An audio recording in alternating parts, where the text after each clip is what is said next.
The art of dog acting. Have you ever looked at a dog in a movie and thought, that dog doesn't even know he's in a movie? That dog. Every single time. Every single time. Number one, when they kill a dog in a movie, like in John Wick, that's where I start losing my shit. And I go, you better go on a rampage, right? I understand John Wick's motives here. But whenever I see a dog in a movie and they're like a really good actor, too. You know what I mean? Like they're very well trained and they play their part like perfectly. I'm like, how the f they get the dog to do this? Not even just like listen to commands, but they're playing a role. Like, it has to sit there, look at the camera, and do all this other treats, bro. But you know how many takes it probably had? Like, getting a dog to do that is not easy. And then even then, they just think they're around. They don't know they're in a movie. Dog is like Truman Burbank in The Truman Show, performing for an audience he doesn't know exists. Millions of people have seen him, and he will never know. We've become bored with watching actors give us phony emotions. No scripts, no cue cards. It isn't always Shakespeare, but it's genuine. When you think about it, dog acting is the pure... I love dogs, dude. Oh my God. There are like, dude, I would say most big dog breeds I love. There's a lot of small dog breeds I hate because they're like animals, but oh my God, dude. Like boxers, pit bulls, Rottweilers. Oh, first form of performance. A dog actor is an artist with no ego, an artist that doesn't even know he's an artist. With no vanity and no way of knowing the result, dog actors transcend all human artists. Compared to dog actors, Da Vinci is a 2-year-old chewing on Crayola, Kubrick is a baby who found the camera app on his iPad, and Michelangelo... You know what's f***ed up is the dog from Wizard of Oz made more than the Munchkins. Dogs have a rich history of acting in films. We have our dog movie stars, Lassie, Rin Tin Tin, Old Yeller. Entire franchises have been built around... Yeah, Air Bud. Bro, Air Bud, he's the main character. And he has no idea. This motherfucker just thinks we're playing around today for treats and doing commands and shit. This motherfucker starring in 6 films. Dogs. Beethoven, Air Bud, Scooby-Doo. There's an award for best dog performance, the coveted Palm Dog. But beyond the frivolities of oh my God, glamour and money, there lies an art form.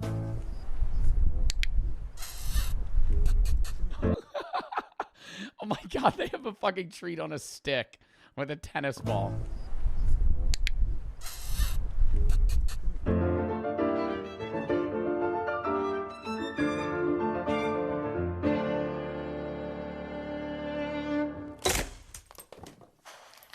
Dog actors do many of the same things a human actor does. They can emote, speak, hit marks, play dead, really play dead, play basketball, fight humans, fight other dogs, do improv comedy. Wow, I didn't even think about the fucking... There's attack dogs that actually attack in movies. How does that work? How do they not actually kill? Like, how do you train a dog to attack someone and not actually kill them? And drink beer, all in complete safety. But how? How does a dog act? To find out, let's look at Homeward Bound: The Incredible Journey. In this scene, Shadow is watching his master drive away and thinking he's abandoning him. Look at his expression. It's a look of desperate longing. He wants to run after him, but knows he can't. But... Yeah, how do they make the dog do that emotion? Like, you can tell when your dog's sad. That's a dog. The dog actor, Molly, can't know all of his backstory. How does the dog know how to act? What caused Molly to give the... Somebody said it's sometimes CGI. Oh, you think like they changed their emotion, or you're saying the dog just isn't even there? Look that I was looking for, you showed her a bird. Molly just started literally shaking, like every bone. Oh, show her a bird and then tell her she can't move. In her body says, I'm going to go get that bird, but I can't go unless I'm released, and I'm staying. And that was the look.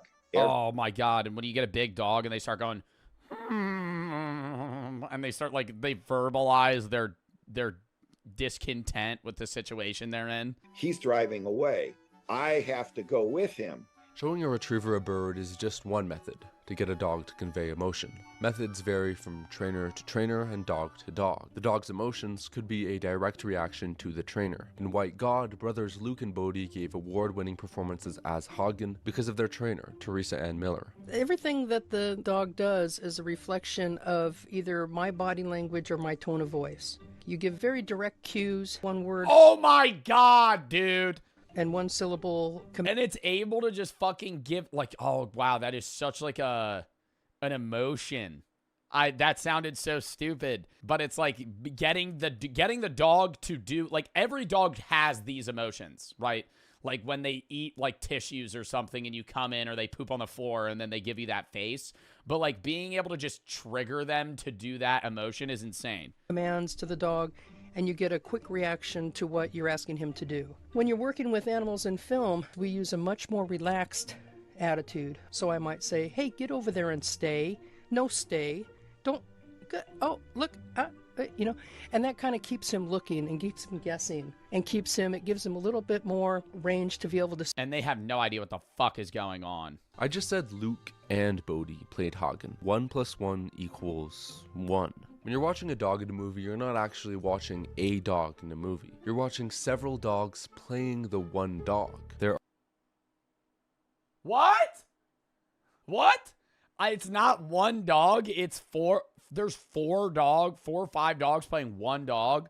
How do they get them all to look the fucking same, though? Are 4 Hooches, 3 Beethovens, and 2 Sandys. They do this to not... I know in Air Bud, they don't use the same golden every time, but I thought they used the same one for each film individually. Like Air Bud, they used one dog, and then fucking Space Buddies, they use a different dog. Overwork the dog. And it also opens up more dramatic possibilities. The dog's different personalities can add dimension to the performance. Oh, that's true. Bingo! One of the dogs that played Sandy did all the emotional close-ups, and... Wait a second. Notice how he's not looking at Annie. His attention seems to be fixed on someone off camera. Often, when a dog is in a movie, the dog's trainer is like a ninja, hidden somewhere beyond the frame. Because that's how you get the best performance from an animal, is by him being able to hear and see you and react to the different various commands that you're asking him. The trainer might be behind the camera or just off frame. Sometimes neither is an option because the shot is too wide or the setup is too elaborate. So the trainer will be hidden in plain sight. In Spider-Man 3, these... Yeah, I don't know about being the actor and having a fucking German Shepherd maul me for the camera, because I'd be a little bit nervous that it might actually think it needs to hurt me. Policemen are trainers. In Air Bud, this referee is Buddy's trainer. The trainer's job starts months before production by breaking down the script and finding out all the tricks the dog needs to know. We break down all of the scenes. We try to get a feel of what's important for those. For I Am Legend, how much do you think the dog got paid for I Am Legend? I can't find a number on the internet. I would guess that the dog got paid around $20,000 for the film. I mean, that's not a lot of money for Deadpool, but I mean, that's still like, dude, a dog's getting paid 20 grand to just sit there. Particular scenes. The trainer will then train the dog for several months so the dog can perform during shooting. Conditionne le chien, en fait, on appelle ça un conditionnement. On répète, on répète, on répète. Quand on arrive sur le plateau, le chien déjà, il a déjà vu. On change juste d'endroit. To quickly let the dog know he's doing the right thing, the trainer can use a clicker. Assis. You know the craziest thing is that dogs have accents based off where they're from, country-wise. Like, if you have a golden retriever in the US and a golden retriever in France, the pitch of their voice changes off of where they're or who they're around, right? Like, obviously they're not speaking English or French or German, but like that's not true. Yeah, it is. Yeah, it is. Yeah, it is. Dogs develop regional accents like their owners because their owner's speech influenced the way their dog vocalizes. Fuck you. I'm right. French dogs sound different than American dogs. German dogs sound different than Japanese dogs. Voilà, le cul est par terre. Hop, ça c'était ça que je voulais. Couché. Voilà, là il est couché, c'était ça que je voulais. So behind the scenes, a dog performance sounds like this. Pick it up, come on, pick it up, come on, pick it up. Let's go, come on, pick it up, pick it up, pick it up. Come on, Glenn, go on.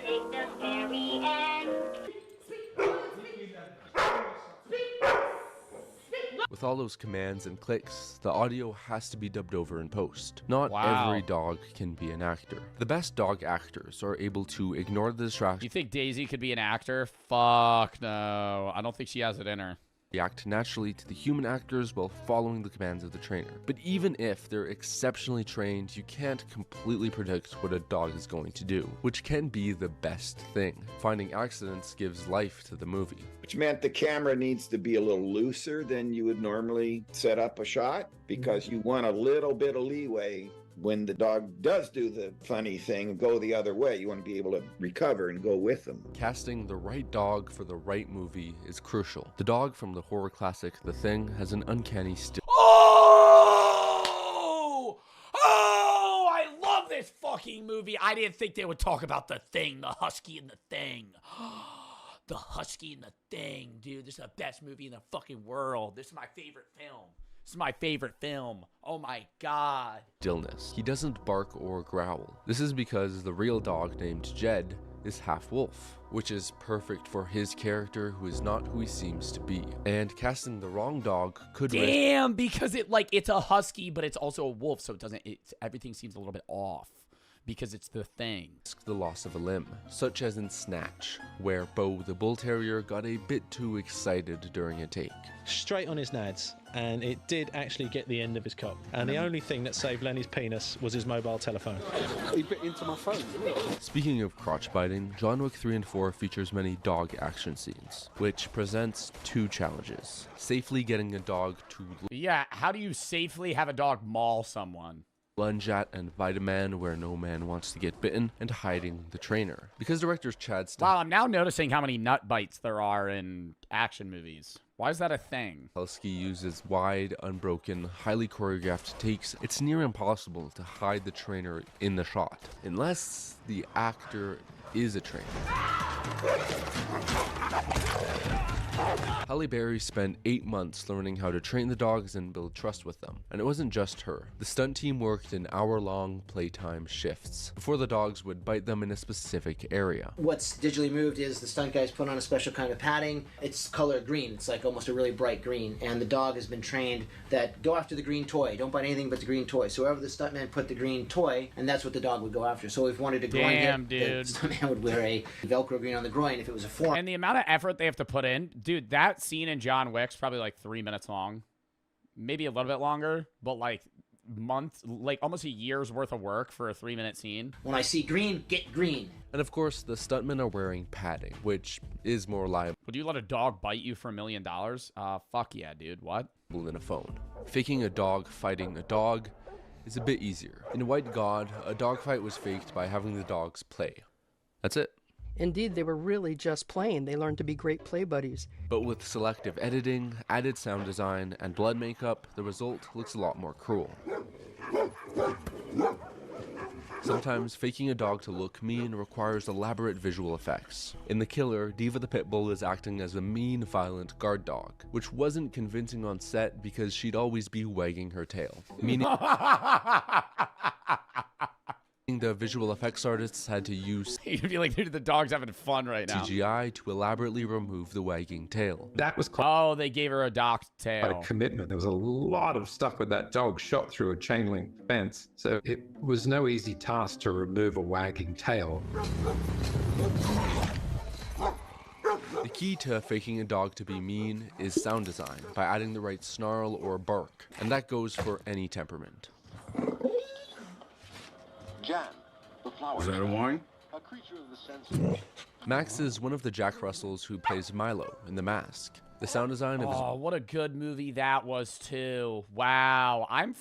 This is like really reminding me how many good films have like great dog scenes. When the dog puts on the mask. whines and growls, gives his character personality and dialogue. Another reason why he's such a fully realized character is the filmmakers were able to integrate accidents into the movie, such as the recurring gag of Milo not letting Well, and I think Jim Carrey's also I think Jim Carrey's a great actor, and then also just being able to have his personality with a dog that's also kind of like playful and kind of, I don't want to say undetermined, but you don't know what the dog's gonna do. he's holding, which is just Max not letting go. Gonna throw it with you attached to it. Oh. Or the moment where Milo keeps trying to jump in Stanley's arms, which they couldn't get on the first try, so Max kept trying, and Jim Carrey kept improvising. Milo, put some effort into it. This is a joke. I mean, dogs don't play basketball. But how does a dog play basketball? Notice how shiny the ball is. That's because the basketball isn't a basketball, but a slightly deflated, softer ball printed to look like a basketball with a lubricant on it. Well, yeah, because I don't know if a dog's strong. Is a dog capable of hitting a heavy basketball? Dog is doing, he's trying to catch it like he would the tennis ball, but his teeth won't fit around it. So with a very light pass, you can see he literally is just trying to bite at it and it's popping out of his mouth. Messi, who plays Snoop in Anatomy of a Fall, took Play Dead a step further. There's a scene where Daniel discovers that his pet Snoop is near death. What trainer Laura Martin did— wow, how do you make a dog play fully dead? —is trained Messi to have a limp body and to not react when actor Milo picks him up and cries. The vomiting is fake vomit shot out of a tube contraption next to his mouth, and special effects were done on the eyes to make them look more lifeless. Wow. But I know you've been waiting for the biggest question yet. How does a dog drink beer? It's just not beer. It's probably just water. Well, it's not beer. It's chicken soup. That dog Oh, it's chicken soup. has emotions. That dog is fantastic. Why are dogs— chicken soup? Yeah, because then they would want to drink. If it's water, they might only take a little sip. If it's chicken soup, they're going to be fucking chowing on that shit. so good at acting? It's not just that they can be trained. They are also remarkably expressive. Most other animals seem to have their faces stuck in an expression of total indifference or paralysis. Yeah, cats, yeah, fucking bunnies look like they're about to die at all times. Yeah, dogs are like the only— what other animals are able to show emotion well? That like I'm not talking about like cats or I'm not, big cats meaning. Like what other— yeah, monkeys. Are there a lot of scenes where there's apes? Rise of the Planet of the Apes doesn't even use apes. Like that's just full CGI. Wolves, well, wolves are also kind of like dogs. Dolphins can show emotion well. Elephants, their faces can't. Realizing fear. Birds, cats, lizards, fish. But a dog's face will shift to represent different moods and desires. Why? Because of us, humans and evolution. Damn, do they model— do they have emotion because we do? I feel like wolves still have emotion. Maybe not as much as a dog, but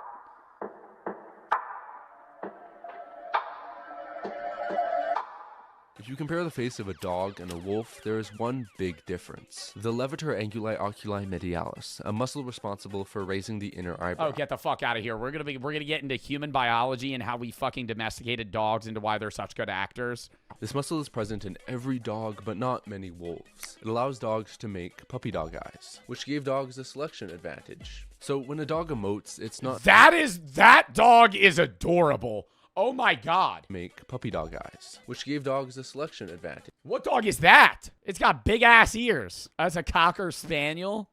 So when a dog emotes, it's not necessarily feeling that emotion. Dog facial expressions are more often used to communicate with humans rather than express emotions. So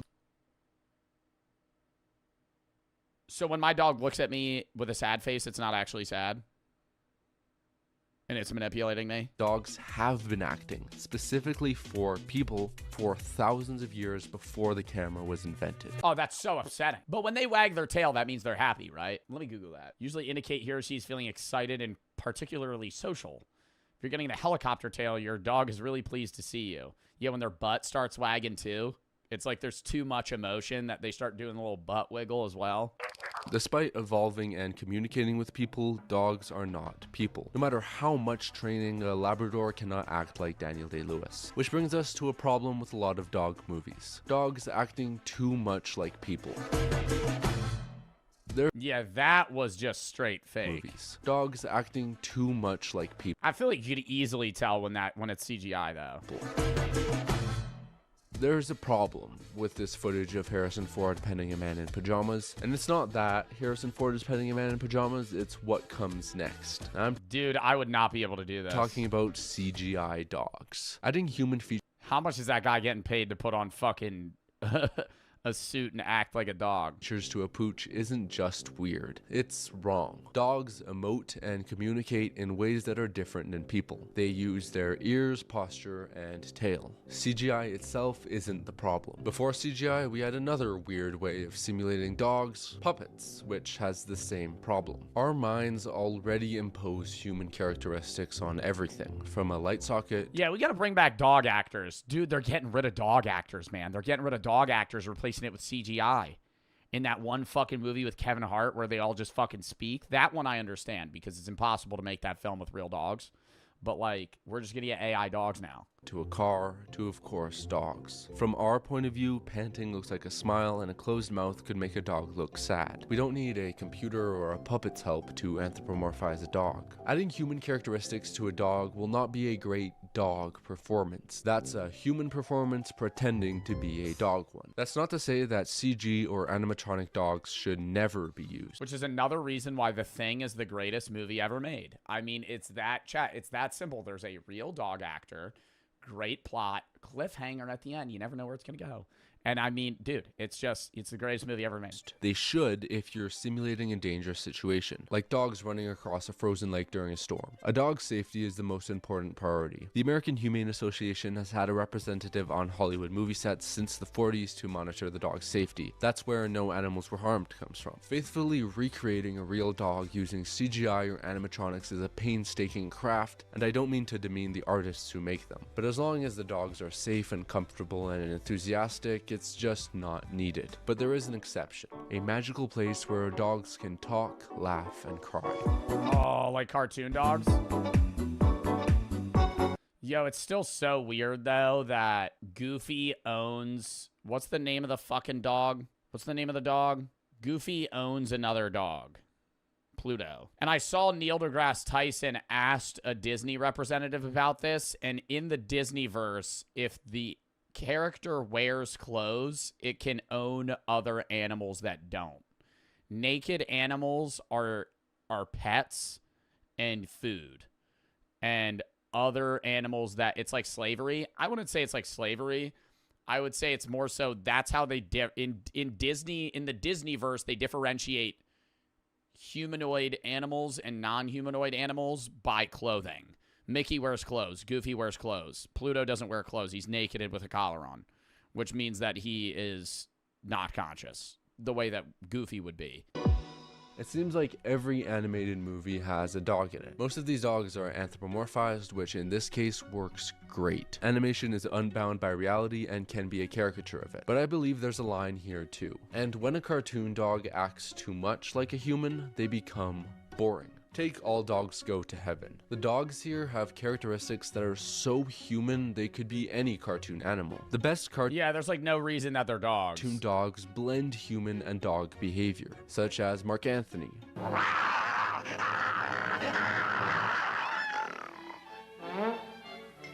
The Tramp.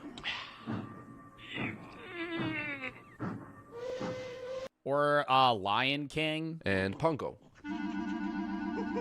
Pongo, you silly. That's not a dog, I know, but it's still an animal act. Sense that Disney has some of the best dog animation. In 1930, Walt Disney started an animal training program. Live animals were brought into the studio for the animators to study. The best dog animators are experts in dog anatomy, movement, and behavior. They have studied and recreated the essence of... I love when dogs stretch. You just be sitting there and go, oh, big stretch. Oh, big stretch. I do that around any dog. If I see a dog stretch in my head, even if it's in public, in my head, I'll go, oh, big stretch. Dude, because it's their whole body. They'll go, and you see every muscle in their fucking being flex at the same time. How they move, and integrated human personalities in them. Animation also allows us to explore the experience of a dog in imaginative ways, such as visualizing their sense of smell. What movie is this? What the fuck is that? Such as visualizing their sense of smell.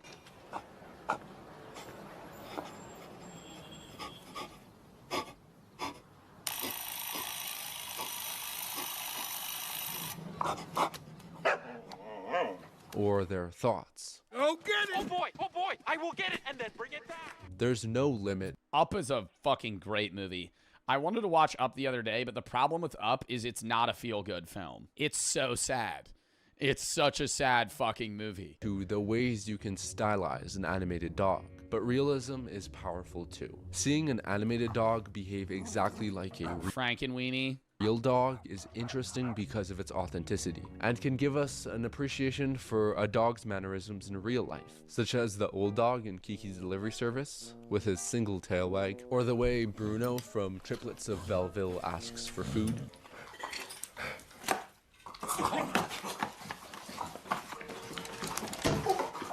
Or even Fang in Primal.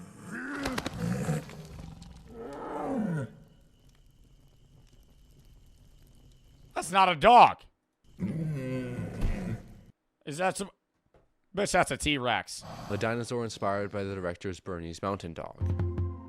I don't know about you, but when I go to the movies, I want to see a dog acting like a dog. Whether it's a naturalistic drama or fantastical animation. It'd be absurd. Yeah, at least some sort of dog characteristic, which is also why I think any of those movies, like Secret Life of Pets, that movie blows. Secret Life of Pets sucks. Secret Life of Pets 2 sucks. And then the one with Kevin Hart where it's like a comedy, I haven't seen it yet, but I can tell that it's just like okay, we're going to make it a human film about like the life of dogs, but there's going to be no dog characteristics involved. Not to have dogs, a strays, yeah. Universally loved animal not act like themselves. So I don't know if we deserve dogs. They're cute as hell and are devoted to loving us. It's cruel that dogs don't live very long. Just like the photos and videos we take, movies are a way of immortalizing them. So we should immortalize dogs exactly as they are, because we may not deserve dogs in real life. Stop. This is going to make me so sad. Oh my God, this is going to make me so sad thinking about Daisy. Fuck, dude. But we do deserve real Swear to God, losing a lifelong dog is like losing a family member. dogs in movies. Even though like, yeah, they Spider-Man. don't live nearly as long. It's like the same thing, dude. Oh my God.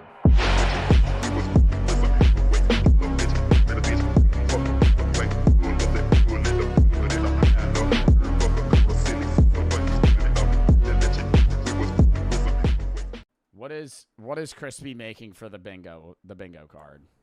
Okay. Street interview, trying to TV, spread out the movie pictures clip, evenly, but food it's video. hard. Is that just Halloween? AI, clip farm, Fucking cute yap animal, dollar. either of us, Hawk Fiend. Tua, KSI song, cringe. Chat, looking at it right now, what's like the best plan of action? The top row. Street video. Oh, he's just trying to find different types of TikToks.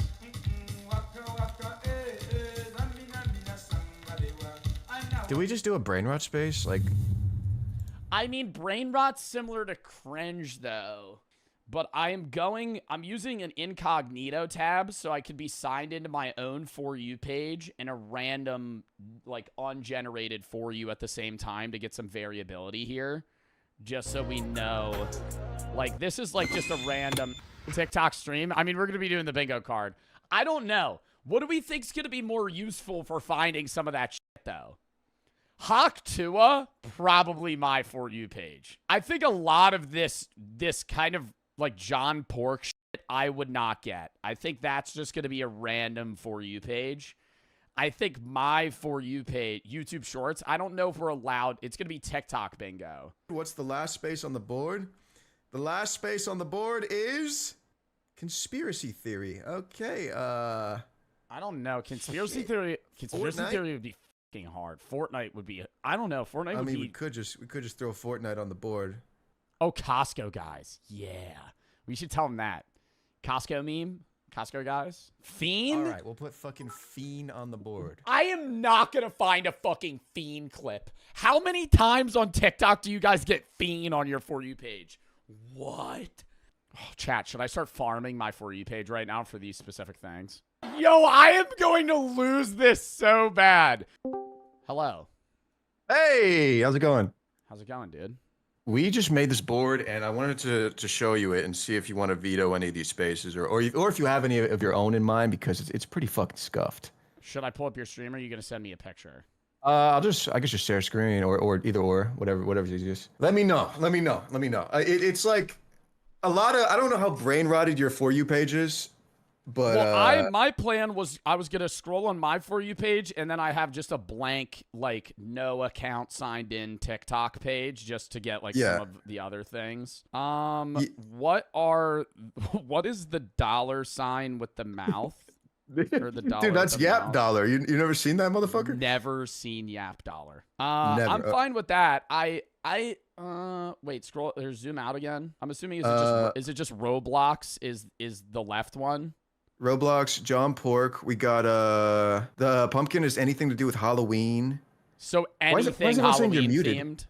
Yeah. And then I had the idea, I want to pitch this to you, like, what if one of us is on YouTube Shorts and the other one is on TikTok? And like we're just doing the same board. That's why I put this up here. Or would you prefer for both on the same thing? I feel like both are gonna have. That's really up to you. I mean, this is your video idea. I think YouTube Shorts is going to be easier to find brain rot, but harder a lot of to these, find. yeah, like a lot of these are TikTok niche space. Like I'll take the YouTube. I'll take the disadvantage if you want. I think they just make it more interesting. You would rather have YouTube Shorts? I would rather have TikTok, but like I feel like you're the guest, so I got to give you TikTok if we did it like that. Under 100 views seems highly unlikely. You don't get those on like you don't get the ones with like 2 likes. 2 likes maybe, but I feel like 100 views. I feel like should I change it to like under 20 likes? I would say like under 1,000 views, because even if you find a video where it's like 2 likes, it still probably is gonna have 100 views. Yeah. We'll do under 20 likes then. I feel like that's like easier to... Yeah, and then you don't have to click on their account to see how many views it has. Food video, yeah, AI. What is the car one? Is that just a car? Like... I guess just like, I don't know. That was the one, like the one I just put on there. Dude, I feel like YouTube Shorts might be a better play. I think it's funny if we're on 2 different platforms. So whichever one you want to do, you could do, and I'll take the other one. The one thing my chat was saying to add, but I feel like it's solely TikTok based, would be if you had like the Costco guys as a space. Yeah, they just don't appear on YouTube Shorts. I don't think they're on. I think that would just be like, you're never gonna get that. But everything else seems like it could be on both. What is are some of these just like up to chat's opinion? Like made for a 7-year-old is like, what category? What does that mean? Like if it's like a Coca-Melon edit or something, like, yeah, just like, okay, this is obviously I'm not the target demographic for this. Yeah. Okay. Yeah, I think everything else seems fine to me. The one thing I'm definitely sure I will not see is Yap Dollar. I'm telling you, I've never even seen that in my entire life. You will, bro. You will. Well, I'm down for this list. I think this is a fair thing. Easy. Yeah. Okay, bet. We just need a line. It's just bingo, so we just need a line, right? Yeah, let me send you this. So you don't know how to use Photoshop, right? No, I was gonna insert an image on Paint, and then... Yeah, that's fine. Okay, perfect. I'll send you this on Discord so you have it. And then yeah, just first to get any line.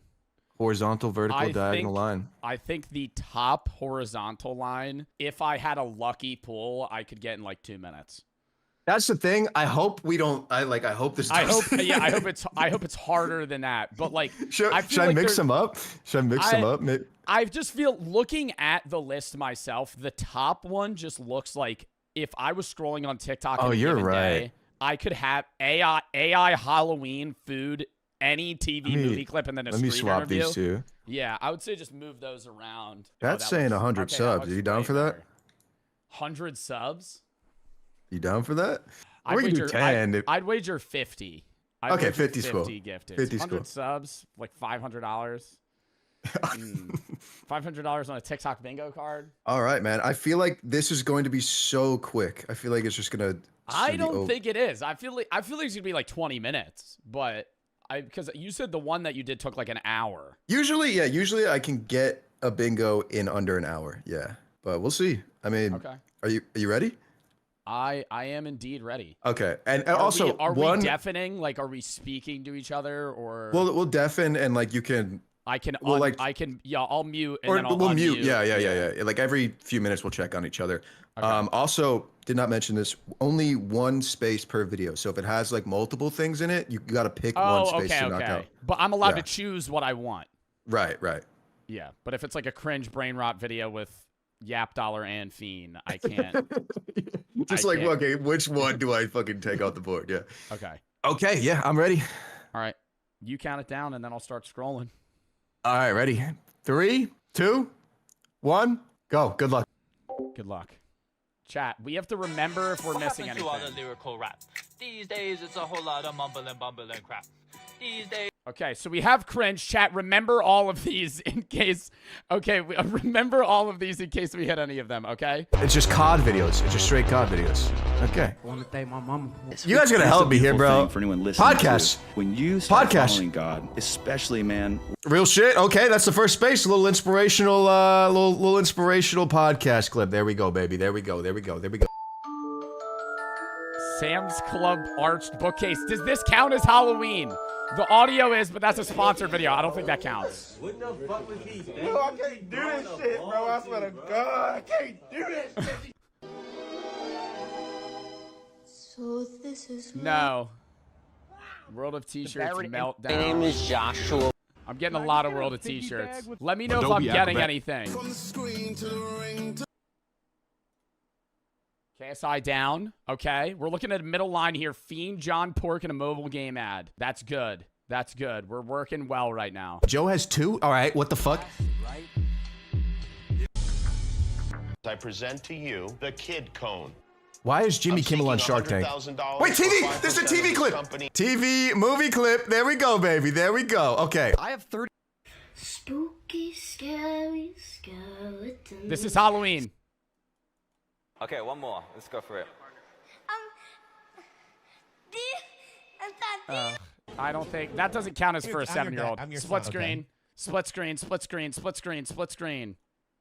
Where would that be? Where would that be? Oh, here it is.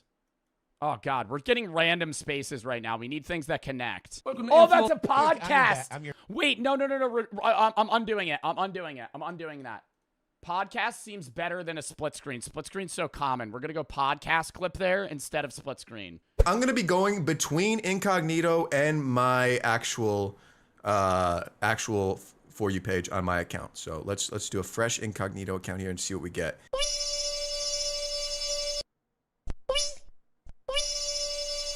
Is this anything? Chat, is this made for a 7-year-old or no? I will let you guys decide. Because I don't think I'm the target demographic for whatever the hell this is. Yes, it is? All right, cool.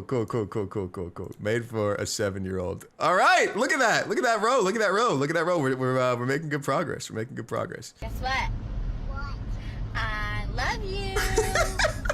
You love me. Guess what, Mom? What? I'm gonna kick your ass. Oh. Guess what? I'm gonna say that's crazy. Oh no, it's AI. wait, that's AI. Wait, did we make this too easy? That's AI generated. Also, cringe. I gotta keep in mind, cringe is a free space, basically. Oh my God, and then we get Roblox right after a chat. Wait, or is this an ad? This is an ad for a... I guess it's not a mobile game. Alright, so are you single or... Street interview.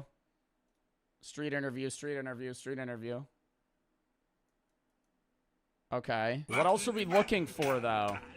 No.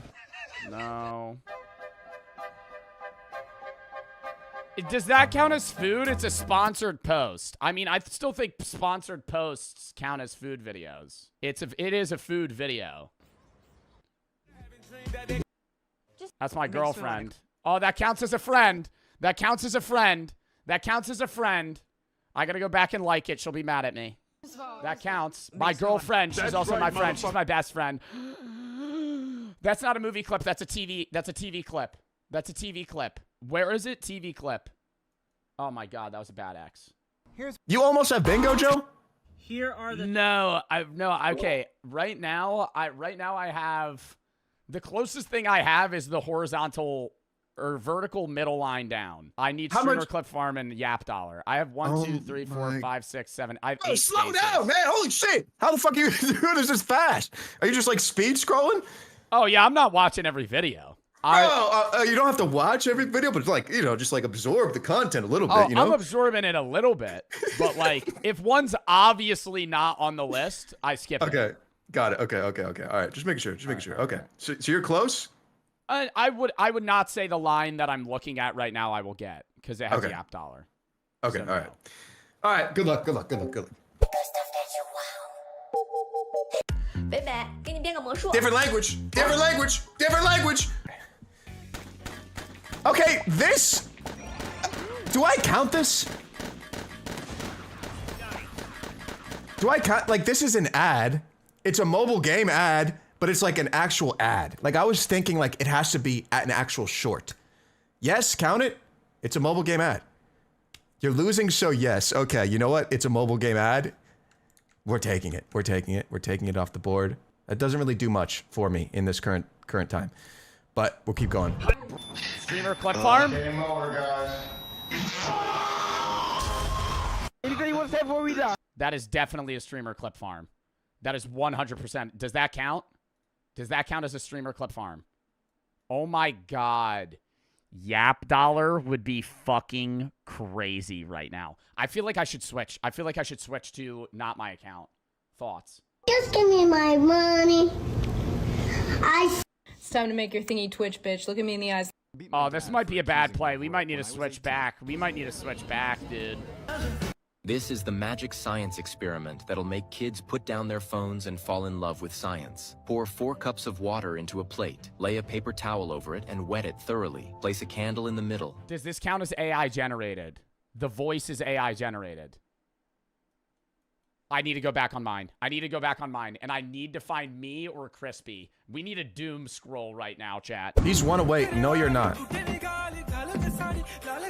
Bro, what the fuck? I'm going back to mine because what the fuck is... This dog had the choice between the perfect waffle and the burnt one, but strangely he chose the burnt one. But Why to would he do everyone's that? Surprise, he started bringing it over to his pig friend and handed Oh it to my him to God! eat instead, and ate the good waffle for himself. But he didn't know that it was the pig's birthday and felt so bad, so he Golden Retrievers are the cutest animals, cutest dogs ever, and like they're just so... Oh man, I might have to get Toby a brother soon. Cute animal. All right. Car and Hawk Tua could win this, chat. Car and Hawk Tua could win this. From the screen to the pen to the king. Where's my crown? What the fuck is going on here, bro? KSI when his son don't listen to the new KSI. We'll mark that one off. Okay. That doesn't count? Yes, it is. It's AI. It's an AI generated voice. I'm going to ask him. Does an AI generated voice count as AI if the video itself isn't? I'm going to say no. I think the video itself, like visually it has to be. Okay. I marked that off with like the pic. It was someone AI generated like a cat slideshow. How close are you to bingo? Is my chat lying to me? If I had that, I would be very close. Then I told my Oh. chat I was going to be doom scrolling for me or you. But Oh, shit. now I'm not. Now I'm not close. Now I'm, Okay, I'm, okay. I'm basically where I was when we last checked in. I need the car and Hawk Tua, and I got it. So, but I'm going slow. I'm pacing myself. Okay. You need the car and Hawk Tua? I do. Oh God. Okay. Cute pet video. Cute pet video. We could go AI generated Roblox. That is a line. Frat pledges. Some guy bowling. It could be the cat. You thought it was over? Baby, we're just getting started. All you gotta do is shit on that thing. Respect. That counts as Hawk Tua, right? That has to count as Hawk Tua.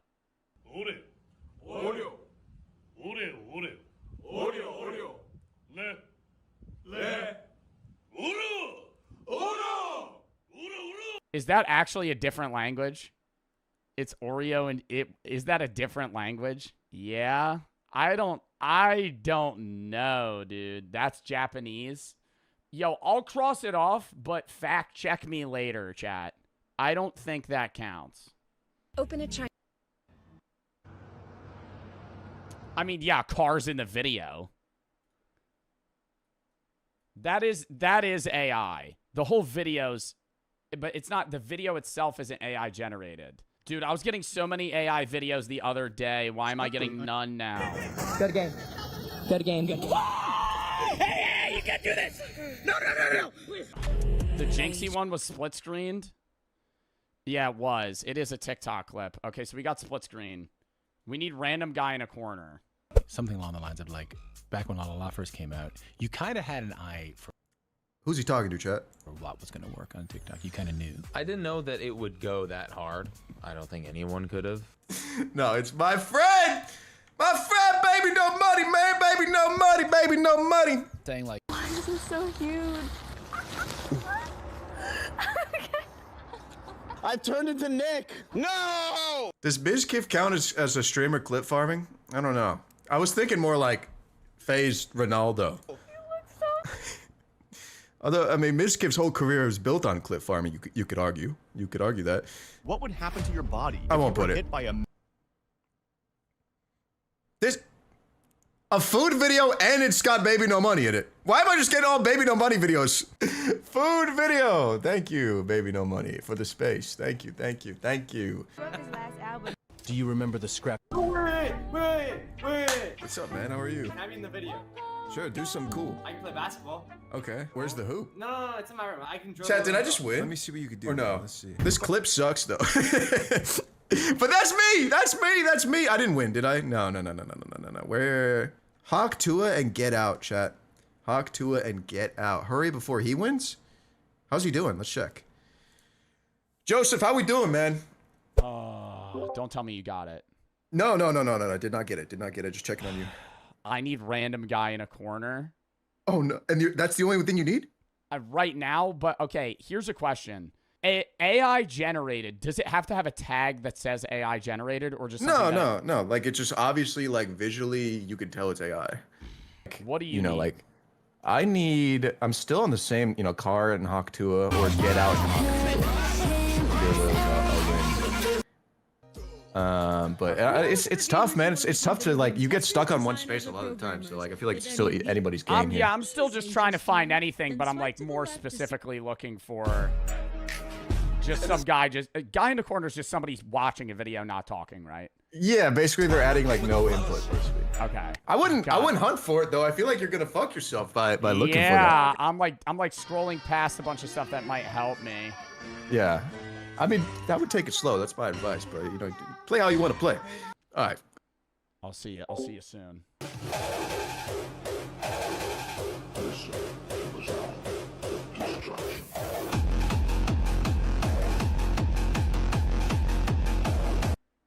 I feel like this is for a 7-year-old. I feel like this counts as for a 7-year-old. This shit where when it hits that, oh, now there's 2 balls, and you just watch this just endlessly. Made for a 7-year-old.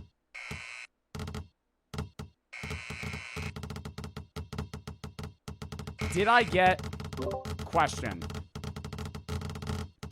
Yeah. Yo. What are you looking for in a car clip? I don't know. I've gotten a bunch of, like, people driving a car, but I was thinking like an edit of Okay, then I'll because if I had that, I would be done. Oh shit. Yeah, I was thinking like and Hawk Tua, it doesn't need to be Haley Welch. It just needs to be somebody referencing Hawk Tua, right? Right. Okay, yeah, then I need a re-get car. Just like an edit of a car, yeah. Oh, I'm just erasing the car now. That's awkward. Okay. I'll get back to it. Okay. Different language. Okay, we already had that. Oh my god, Roblox. I could win in so many ways right now. Guy in the corner of her screen, car or Roblox. Give me it. Wait. There's a car in the clip. That doesn't mean it needs to be focused on the car. All right, I'm going back to the incognito. But I think that's gonna help me get more car stuff. Driving the Nissan Rogue with Google built in. This has to count for car. Turn on Rocky. It's literally a fucking Nissan ad. I'm gonna. Does that count or no? That is literally a fucking Nissan ad. Dude, that counts. I feel like that has to count. I feel like If I have any chance, that has to count. It's literally a fucking Nissan ad. So Hawk Tua. What are we looking for again? Roblox, a car, or what?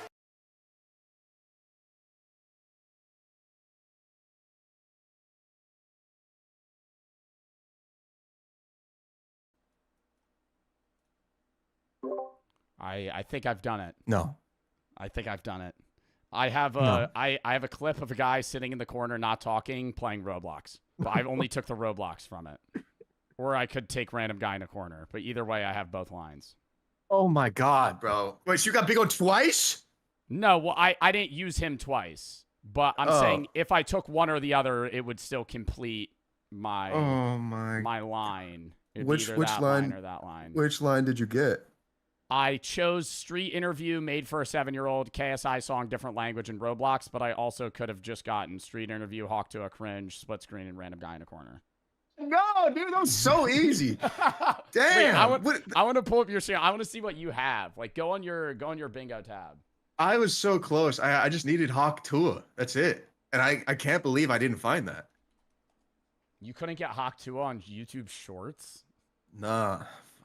Oh, you would have not. What if we switch platforms now and see if you wanna do like a 2 out of 3 we switch, and then I'll go YouTube Shorts. You go. I think we should. Should we?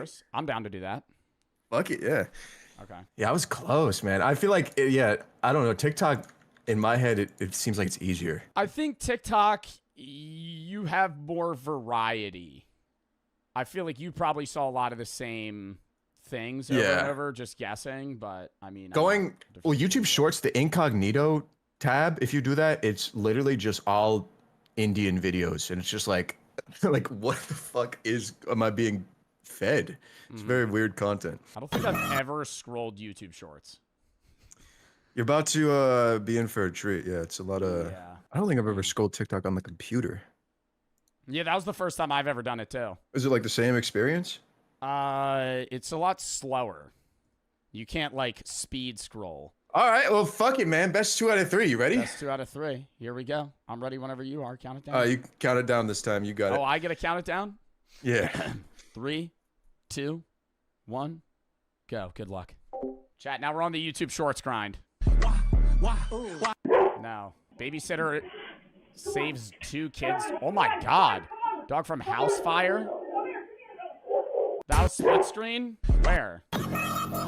Oh, that is actually already split screen. We started on a split screen. Okay. When these guys pulled up to the car meet, they...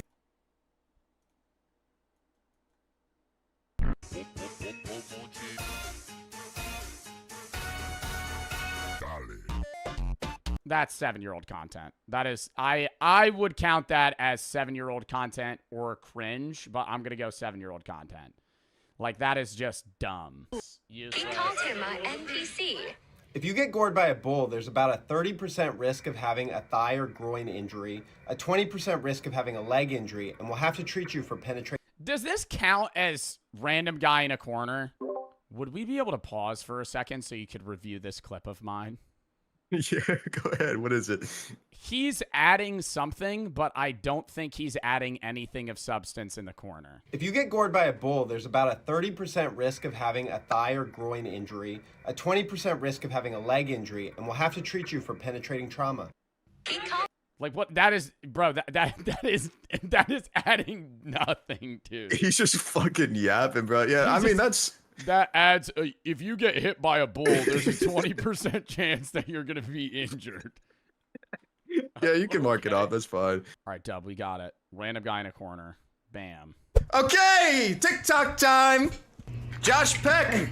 Josh Peck on my feed. What the fuck, man? I'm actually so worried scrolling TikTok on stream. It's got to be fucking top 10 most horrifying experiences. Because the things I see on this app when I'm just laying in my bed late at night.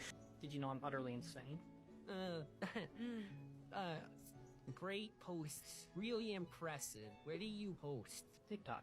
I've got 3 million followers. Chat, I couldn't explain this to you guys if I tried, but I'm hoping that some of you understand how fucking insane this clip is that we're watching right now. That's AI, obviously, but... out a disgusting example, but I'm trying to do the best I can to make the world a better place. Genesis 6:13. Question 1. Finish this goofy odd lyrics. She don't talk to her. I don't talk to her. If she don't talk to her, I don't talk to her. I guess I gotta scroll because that's like the only space I'm gonna get from that. But damn, thanks Duke Dennis for the AP brain rot exam. You fucking clutched up there. There was a cute animal. Where? There's only Oh, the dog. Yeah. the one thing. Thank you, chat. Thank you, chat. Thank you, chat. Cute animal. Boom. I know where you live. Yeah, right.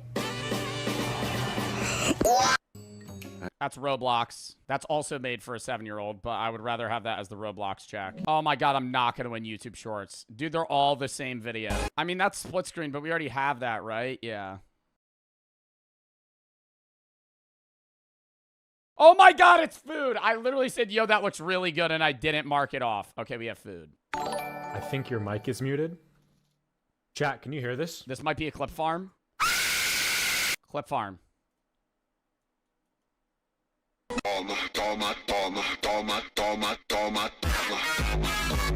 Toma's a different language. Boom. That's from a movie. Does that count? This is from a movie. That is a movie scene. But it has a different meme with it. Oh my god, Hawk Tua. Wait, TV clip? Where? Where? When I was. Where? Oh, Family Guy's a TV clip. Oh my god. Okay.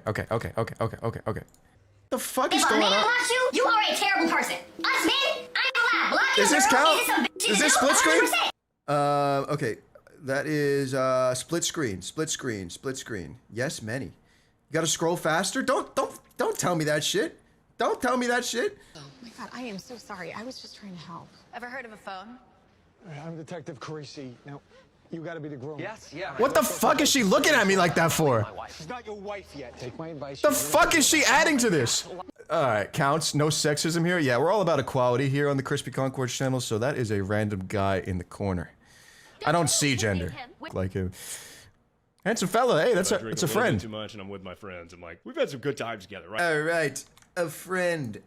I'm doing horrible. Let's check in with Joe. Joe, how you doing, bro? Not great. Dude, me neither. This run is like not. I have like 5. Okay. I have one line of YouTube Shorts. I earned one line looking for Hawk Tua, but I don't think that I'm gonna get Hawk Tua. I did not get that yet at all last time, so yeah, it might be impossible on YouTube Shorts. Well, I'm like nowhere near. Yap Dollar I could also do, is what I'm saying. Oh, actually, I need cringe and street interviews, so I could pull out an upset here. I could. I have like 5 spaces total though, so I think it's still looking in your favor. All right. All right. Good luck to you. Just checking in.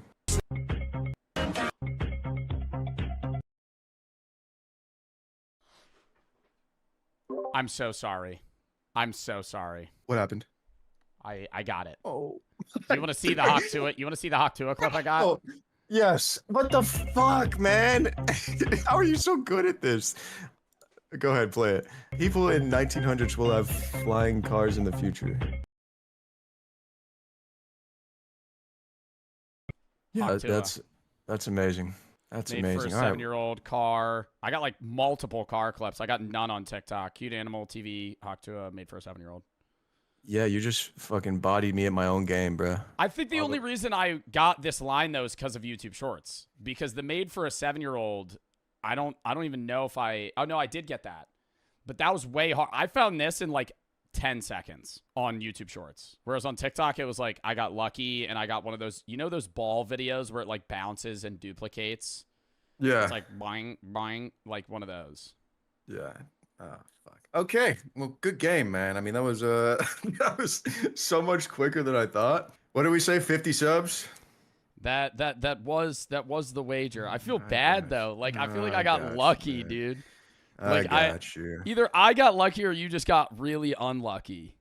I think I just low-key was not paying attention. Crispy for the 50 gifteds. Well, to be fair, you also said you were scrolling slow. Like, I wouldn't watch the full video of, like, most of the things that I was looking at.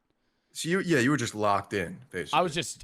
I could immediately sense within the first, like, 2 seconds if I was gonna, like, if it popped up and it was, like, an actual funny meme, I was like, this isn't helping me.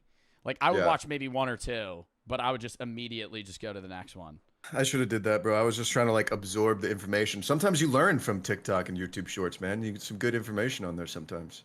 So you were just watching the full videos of every video you saw? Yeah, I mean, my chat's saying I won multiple times. I just wasn't paying attention, man. I just wasn't in there. But look, man, like maybe you weren't marking. Like they're saying you had things that you didn't mark. Yeah. It's I would do a round 3 for shits and giggles. Do a little. You wanna? Yeah, I'll do a round 3. You wager nothing. If I lose, I give you 20 subs. That's kind of a pittance. I'll match it, bro. I feel like I got to put up something. You choose. Do you want TikTok or YouTube Shorts? I low key feel like YouTube Shorts was like. That was quick for me. I was expecting that I wasn't gonna get anything. Yeah, I'll do YouTube Shorts then, and you do TikTok. YouTube Shorts. Okay. Yeah. Okay. 3, 2, 1. Good luck. Good luck. Oh, he's doom scrolling now. You could tell he's motivated. Put a water bottle in a freezer. Count your days. No. All right, cringy. Cute dog video, bro. I feel like I'm gonna be locked in here, dude. Like I'm just checking shit. I had to like the video. Have never been lower. Stop heat. Oh, TV clip. Oh, food. What is my fucking... What? What? Does that count as a clip farm? I feel like that counts as a clip farm. We're not gonna get Yap Dollar. It doesn't even matter. Tried my best to plant the seeds and then I watered it. The fuck is that? Is that cringe? I'm playing like a fucking... I'm playing like a fucking sweat this time. Dax on my For You page? Hell nah. Cringe. KSI song. Done. I'm gonna play like Joe was. I'm gonna play exactly like he was. Here we go. This may be the best food ramen video. I've ever had. Food video. Ramen out of the pack. That shit looks oh my god, chat. I ordered boba an hour ago. It's been sitting on my porch for an hour. I'm not even gonna grab it. I'm too locked in. I just fucking remembered before the stream I ordered boba. I'm so stupid. Another food video. Did you get the mail? Dexter. Yep. Never seen that show. I heard it's good though. I heard it's good. I'm just gonna mark it off so we don't get copyright claimed. All right, TV movie clip. All right, Yap Dollar and streamer clip farm. Let's go. Wait, random guy in the corner. He's not in the corner, but look at him. He's there. You see him. Why is he there? What is he doing? The fuck is bro doing? And it's under 20 likes. Shit, which one? Which one do I take? Which one? Fuck, which one do we think is harder to get? Or which one is better for my board right now? I'm gonna take the random guy in the corner. There. Take the random guy in the corner. AI? No, that's real actually. Chad, is this AI? No, that's definitely real, right? Definitely some real stuff, man. It's definitely Pikachu with a carrot. That shit goes hard. AI. Okay. This time, chat, I'm locked in. Who the fuck is playing these? The only time I ever see people play those is on the side of a TikTok. Mobile game ad, boom. Fiend and John Pork, let's go. Remember that part in Rip Your Heart Out where Tech is like, boom! This is split screen. You passed cute animal. Wait. We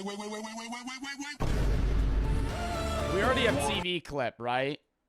Yeah, we do. That counts as a friend. That's Brooke. Under 20 likes, different language would be so clutch.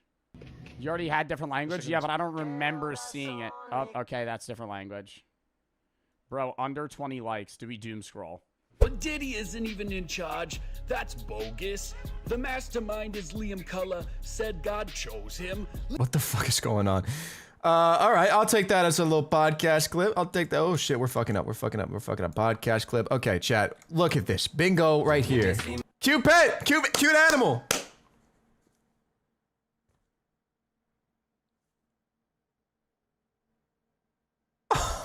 Bro, that was adorable. Oh my goodness. Okay. A friend, Roblox, we win. Okay, Incognito will have Roblox. Is this under 20 likes? Does this have 0 likes? How do I see? How do I see how many likes this has? Was that a glitch, chat? I don't even know.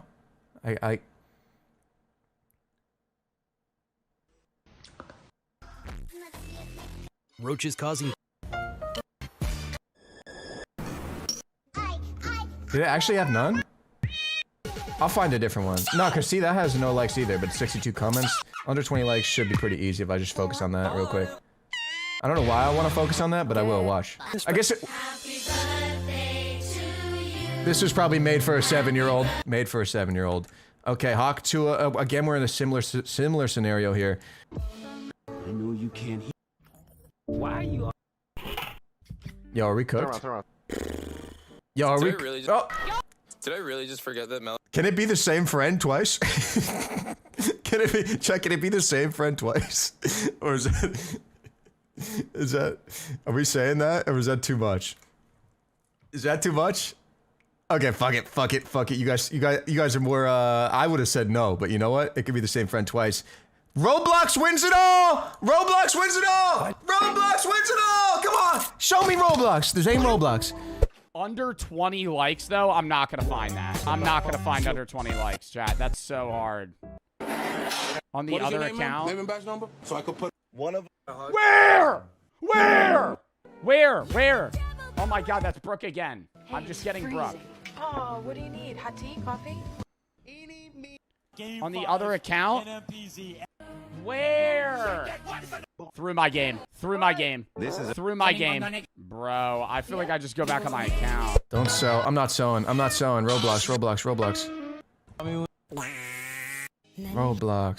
I'm gonna watch this. I'm not selling. Watch. This is how it works. This guy has Minecraft in his channel name, chat. Do these count as Roblox people or no? No, probably not. I'm not gonna count this Roblox because I want actual gameplay. Watch. I want to win fair and square. Minecraft again. We're close. Where'd it go? That's it! That's Roblox, babe! Hey, what's up? I regret to inform you, Joe. You've won? I just won. No.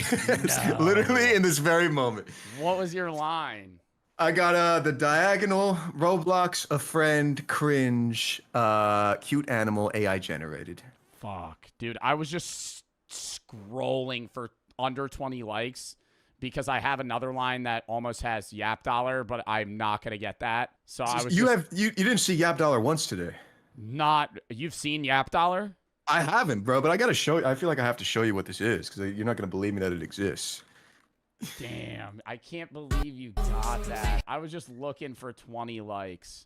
Under. I mean, that's a tough one to get. That's a tough one to get. Oh my God. Well, it's like whenever you're not like, I feel like it's once in a blue moon that you're gonna get under 20 likes. Yeah. I mean, look, man, you don't got to give me any subs. That was just for the love of the game, man. I'm gifting you subs, man. Love the game. An agreement's an agreement. Okay. All right. Well, I mean, dude, I had fun. I mean, oh, yeah, that was really fun. Gifts. You're welcome. It's crazy, bro. Like, my comment section, I feel like, I don't know if you get this, but, like, the most requested person to collab with is you. And, like, which is crazy. I think we have, like, some crazy crossovers. So, hopefully, yeah, hopefully everybody fucks with this, man. I hope so. Yeah, now we're only down 30. Yes. Quick math. Now you're only down 30 subs. Thank you for the 20 gifted. Thank you for playing, man. That was fun. Yeah, dude. Thanks for having me. That was really fun. Hell yeah. All right, brother. Any final words? No, that's about it. Thanks for having me. It was fun playing. Thank you, man. Thank you for coming, bro.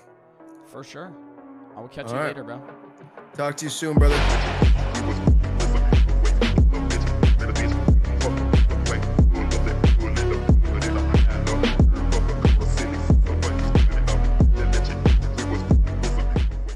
How to speedrun getting cancer. So you need to get cancer and fast. Maybe you've... When would I ever be in that situation in my entire life? God, I need to get cancer quick. What do I do? What am I, Randy Marsh from f***ing South Park? I'm going to start microwaving things next to my nutsack. What are you... Oh, yeah, calling out sick from work today. Sorry, I had cancer. Then you got to... Oh, shit, now I actually need to get it. Dreamed of dying a slow, painful death since childhood. Or maybe you're just bored and want attention. Well, I hate to break it to you, but those microplastics and carcinogens you've been guzzling just won't cut it. But don't worry, as a content... If I was speed running cancer, I would start chain smoking cigarettes. nonstop. Okay? I would eat highly processed foods. The only meats I would eat would be ground up sausage mixes, hot dogs, and just only red meat. I would only eat red meat. I would char it too, like well done char. I would never eat vegetables. I would never eat fruit. I would eat a lot of red 40. I would eat just fully highly processed things. I would probably take a few trips to Chernobyl. Not to the point where I would go to Elephant's Foot and die immediately, but I would probably, like, kind of hover in the region of radioactivity. What else would it, upper and lower deckies? Yeah, I would start doing tobacco chew. Really a lot of just tobacco. Yeah, I would go out in the sun a lot and never wear sunscreen. I would get sunburnt. I would get sun poisoning, like, every other day. I think if you did that, you would get cancer in, like, a year. If you really just, like, dedicated every part of your being to being like, I'm just going to live as bad as possible. I think it would be the easiest to get skin cancer. If you were trying to speed run getting cancer, I feel like getting, like, melanoma would probably be the quickest. Creator, it's my responsibility to ensure my viewers are constantly exposed to cancer. So today I'll be... What? Exposed to cancer. So today I'll be showing you how to give yourself cancer as fast as possible. Cancer happens when a cell loses its moral compass and reproduces uncontrollably like a Catholic bunny on Molly. But to get there, you'll need to mutate your cell's DNA. Now, yeah, I would submit myself to ionizing radiation very frequently. Not non-ionizing radiation, not Bluetooth. I'm talking like, yeah, I would schedule multiple doctor's appointments to get x-rays at, like, varying locations across the United States. Like, I would be getting an x-ray every day. I would be going to the dentist and getting dental x-rays every day. I would go get CAT scan, MRI, whatever, anything that would be like, anything where the doctor stands behind a metal door and goes, all right, hold up. Hold up. I'll be back in a minute. Don't worry. It's perfectly safe.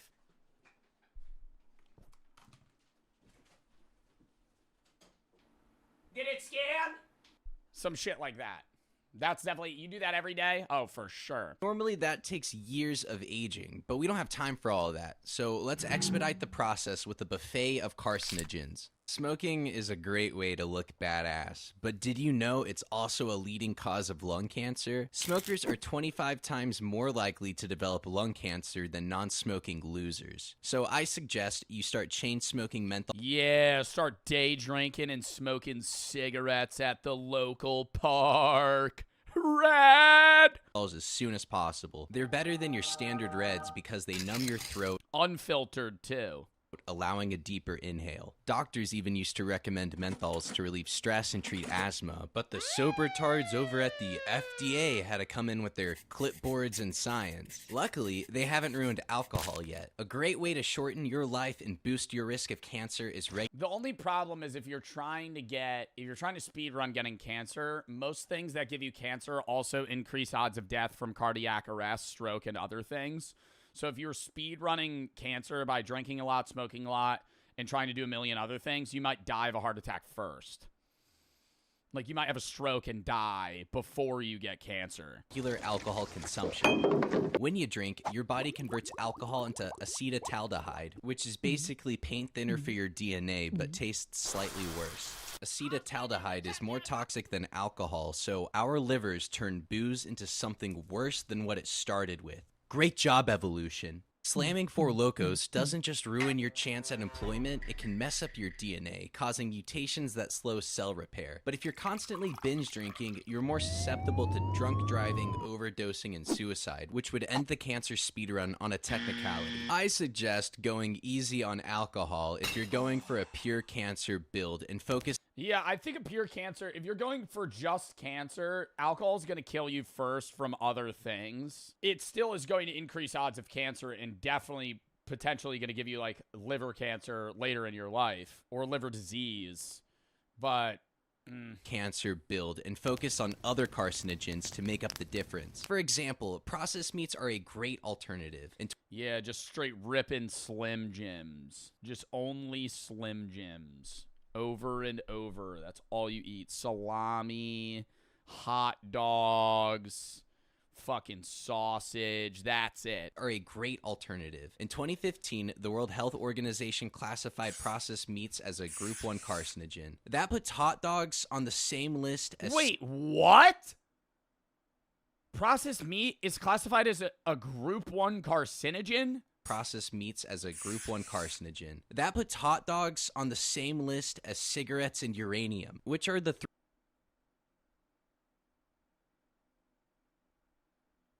What?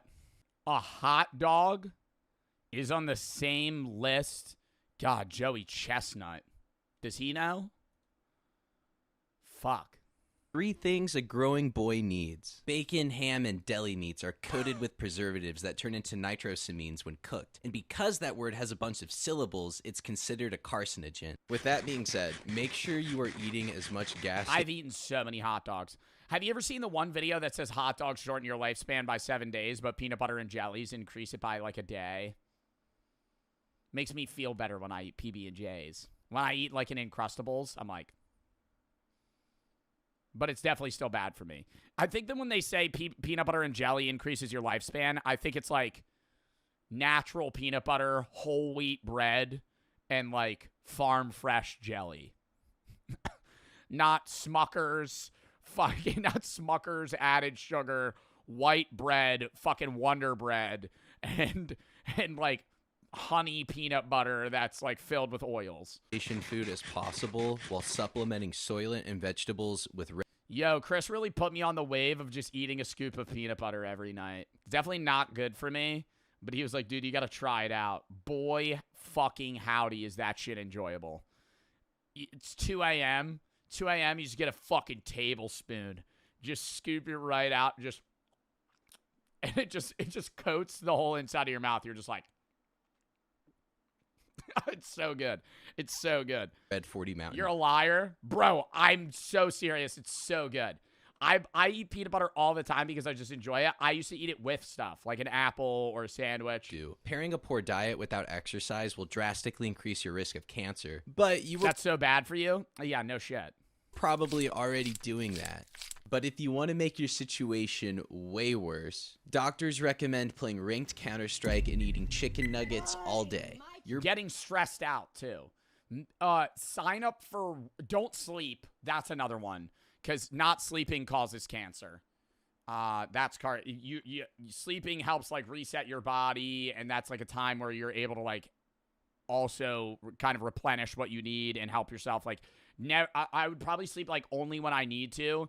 I would get a job in a coal mine, and I would never wear protective gear, just straight raw dog that shit, and I would work unreal hours. I would also have, like, 8 kids that I can't provide for, and then I would take on more hours, and then I would, like, bald horrendously, chug energy drinks nonstop, and just give myself, like 85 more tasks that I'm able to do. And then I would just, stress speed run, smoke cigarettes, work at a coal mine, don't sleep, have 8 children, and I don't know. I think that's, and then eat hot dogs. Body will become a beautiful, fertile garden in which the only thing that grows is tumors. More fat cells means more estrogen, means more inflammatory chemicals that can develop into breast, pancreatic, and colon cancer. Non-processed meats can still be carcinogenic if you fry, smoke, or char them, since they'll contain polyacylic aromatic hydrocarbons and heterocyclic amines. What's fucked, though, is, like, charred shit is sometimes pretty good. Like a nice char on a bit of bacon. That's over 19 syllables. Well, at least our drinking water's safe. The great people over at DuPont made a beautiful product called Teflon that can be found everywhere, even in your own blood. Coincidentally, Teflon is known to cause cancer and was thrown into every product, including water, possibly as a joke. Now, this kind of upset the entire world, so they did a rebrand to PFOA, which also caused cancer. And now they're on their third rebrand, Gen X. New name, same cancer. There's hundreds of mega corporations rapidly diluting our food, water, and air with chemicals. I suggest moving to an area around one of these chemical... Oh, I would start my own farm, and I would feed my pigs higher... What if I didn't have alpha-gal? I would feed my pigs higher levels of plastic to food ratio than they're legally allowed to currently in the US, and then I would just eat them, so I would ingest more microplastics. Little fun fact as well, you're allowed to give pigs microplastics.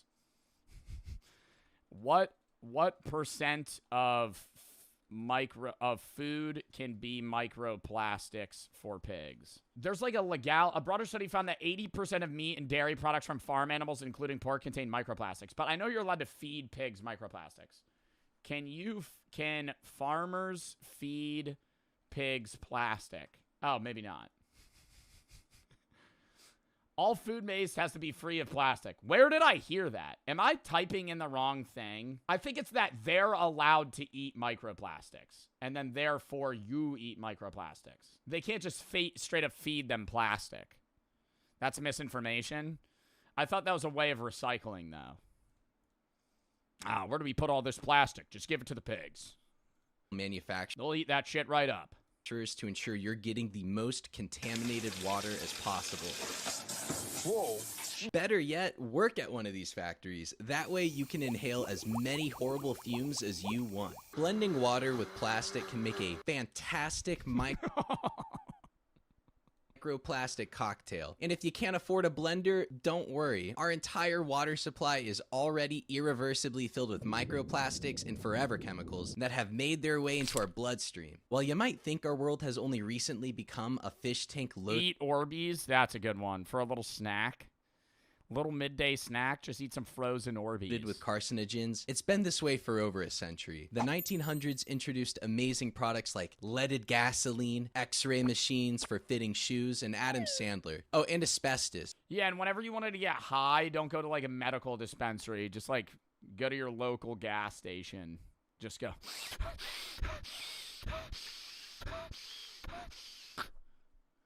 All right. Which was practically seasoning. Oh, use lead makeup. Back then. Hey. Easy. Hey, sweetheart, the steak's pretty dry and awful. Frankly, also, I hate you. Can you pass the asbestos? Oh, honey, you can get it yourself if it's next to the x-ray machine. Hi, Dad. X-rays pass through soft tissues but get absorbed by dense materials like your bones. But they can also knock electrons off of atoms in a process called ionization. This creates charged particles that can wreak havoc inside your cells. Even non-ionized waves can cause problems. For example... Bro, I never understand that. So, like, are X-rays unsafe? The sun blasts UV rays at our skin that excites electrons and breaks down chemical bonds. So, throw away your sunscreen and head on down to your nearest nude beach. For any aspiring supervillains out there, you could simply... Ooh, I'd start sunning my butthole. Yeah, that would help. Destroy the electromagnetosphere that protects Earth from cosmic rays.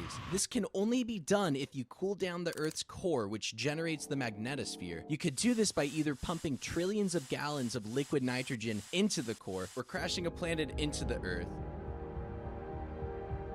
You could also just move to a planet without an electromagnetosphere like Venus or Mars, but that's a little less fun. I know a lot of you guys aren't big fans of the sun. It's too bright and it's kind of condescending. So tanning booths can be used instead here. They actually emit 15 times more UV radiation than the sun. Now I typically... Really? And people still go to them? Don't care for... That was a dumb question. Cigarettes cause cancer and people still smoke them? For microtransactions like this, but if you're really committed to cancer maxing, it's kind of worth the investment. Let's move on to some heavier stuff, specifically the heaviest elements in the periodic table. These guys are bad news and are radioactive because they have no stable isotopes. Think of them like 12-year-olds, high energy, unpredictable, and likely to explode if left unsupervised. Take plutonium, for example. It's one of the most deadly elements on Earth. Hanging out with plutonium for seconds is worse than chain smoking inside a tanning bed stuffed with asbestos. Its nucleus is too bloated with protons and neutrons to stay together, and like your... It just being near you, see, that's what's so weird. Like, being in Chernobyl, like, if you go into that basement with the elephant's foot, that'll just kill you. Like, if you walk down there and then come back up, you're gonna die in an hour. What? Ex-girlfriend, it doesn't want to exist, so it makes sure everyone around them suffers. But if you really want to max out on radiation, I gotta recommend gamma. What's the elephant's foot? It's like this mass after the Chernobyl nuclear plant disaster, and nobody goes and sees it in person because you'll just die. So all of like the imagery, it's like this gross foot. It looks like a foot, an elephant's foot. It's like this hard mass. People have been there. Did they die? It's like an absurd amount of radiation. Like an insane amount of radiation. Radiation level today. It's still radioactive, but significantly less so than when it was first discovered. The elephant's foot in 1986 approximately produced 10,000 Roentgens per hour, a dose that would kill you in seconds. Now they've decreased due to natural radioactive decay, reporting levels around 100 per hour. Rays. They're way more harmful than any other ray, and you can access gamma rays from nuclear bombs or take a bite out of Chernobyl's elephant's foot. This doesn't even Like, I wonder if this guy died. look like an elephant's foot. Chernobyl's elephant's foot is considered the most radioactive place on Earth. It's a mass of melted nuclear fuel formed during the meltdown. It originally emitted over 10,000 Roentgens per hour, enough to kill someone within minutes. For context, that would probably kill an elephant within at least 5 to 10 minutes. To this day, it's still hot and glows in the dark a bit. While most elephants' feet weigh about 100 pounds, the one in Chernobyl weighs almost 4 million pounds. But to be exposed to the most... What? That little ass thing weighs 4 million pounds. No. Get the fuck out of here. How dense is that? 4 million pounds. It has radioactive material. Dude, Zod, 4 million pounds. 4 million pounds. It's in one room. How's it not fucking collapsing the earth below it? I refuse to believe that. 4,000 pounds. He's wrong. The elephant's foot weighs around 4,000 pounds. Oh, wait, no. It's estimated to be between 2 and 100 tons. That's a very big scale. But to be exposed to the most gamma rays, you'll need to visit a black hole's accretion disk. We're running a little low on time, and all these tumors are making it extremely hard to talk. So long friend of the channel, Ellie Andrews, and his little buddy, Saint Aiden, wrote a rap to cover everything else.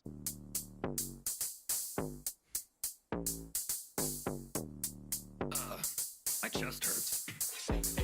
Cancer and Gather round, kids, I'ma give you the answer. If your lifelong goal is to give yourself cancer, breathe fine wood dust in your nose and throat. Put popcorn butter on your burnt ass toast. Use hair dye, talcum, formaldehyde makeup. Fire the stove, grill a well done steak up. Fall to the floor, quick lick the vinyl. If you're really on a mission and it isn't survival, if it's laundry day, do a laundry week. And each time huff bleach, knit dry as sheets. Light a scented candle for the sweet benzines. Put your head by diesel, lick sauce and breathe. Sunny days, try to spend outside without sunscreen, but bug spray's fine. Do all of the above and it won't be observable till the doc calls back and it tells you it's terminal. Wow, that was tough. I really like that video, bro. 500 cigarettes adapter, adding these to my morning routine ASAP. Came out rethinking every single one of my habits with the thirst of blood of mega corporations. I used to never think I would get cancer. I'm glad to see those mega corporations are looking out for us. God damn. How to speedrun dementia? What? Does he make videos about how to speedrun terminal fucking illnesses? Can farts kill you? Is his newest video. Oh, no, it's not. That's one of his videos, though. Interesting. Watch it? Yeah, another day. We gotta hop into this Papa Beat video.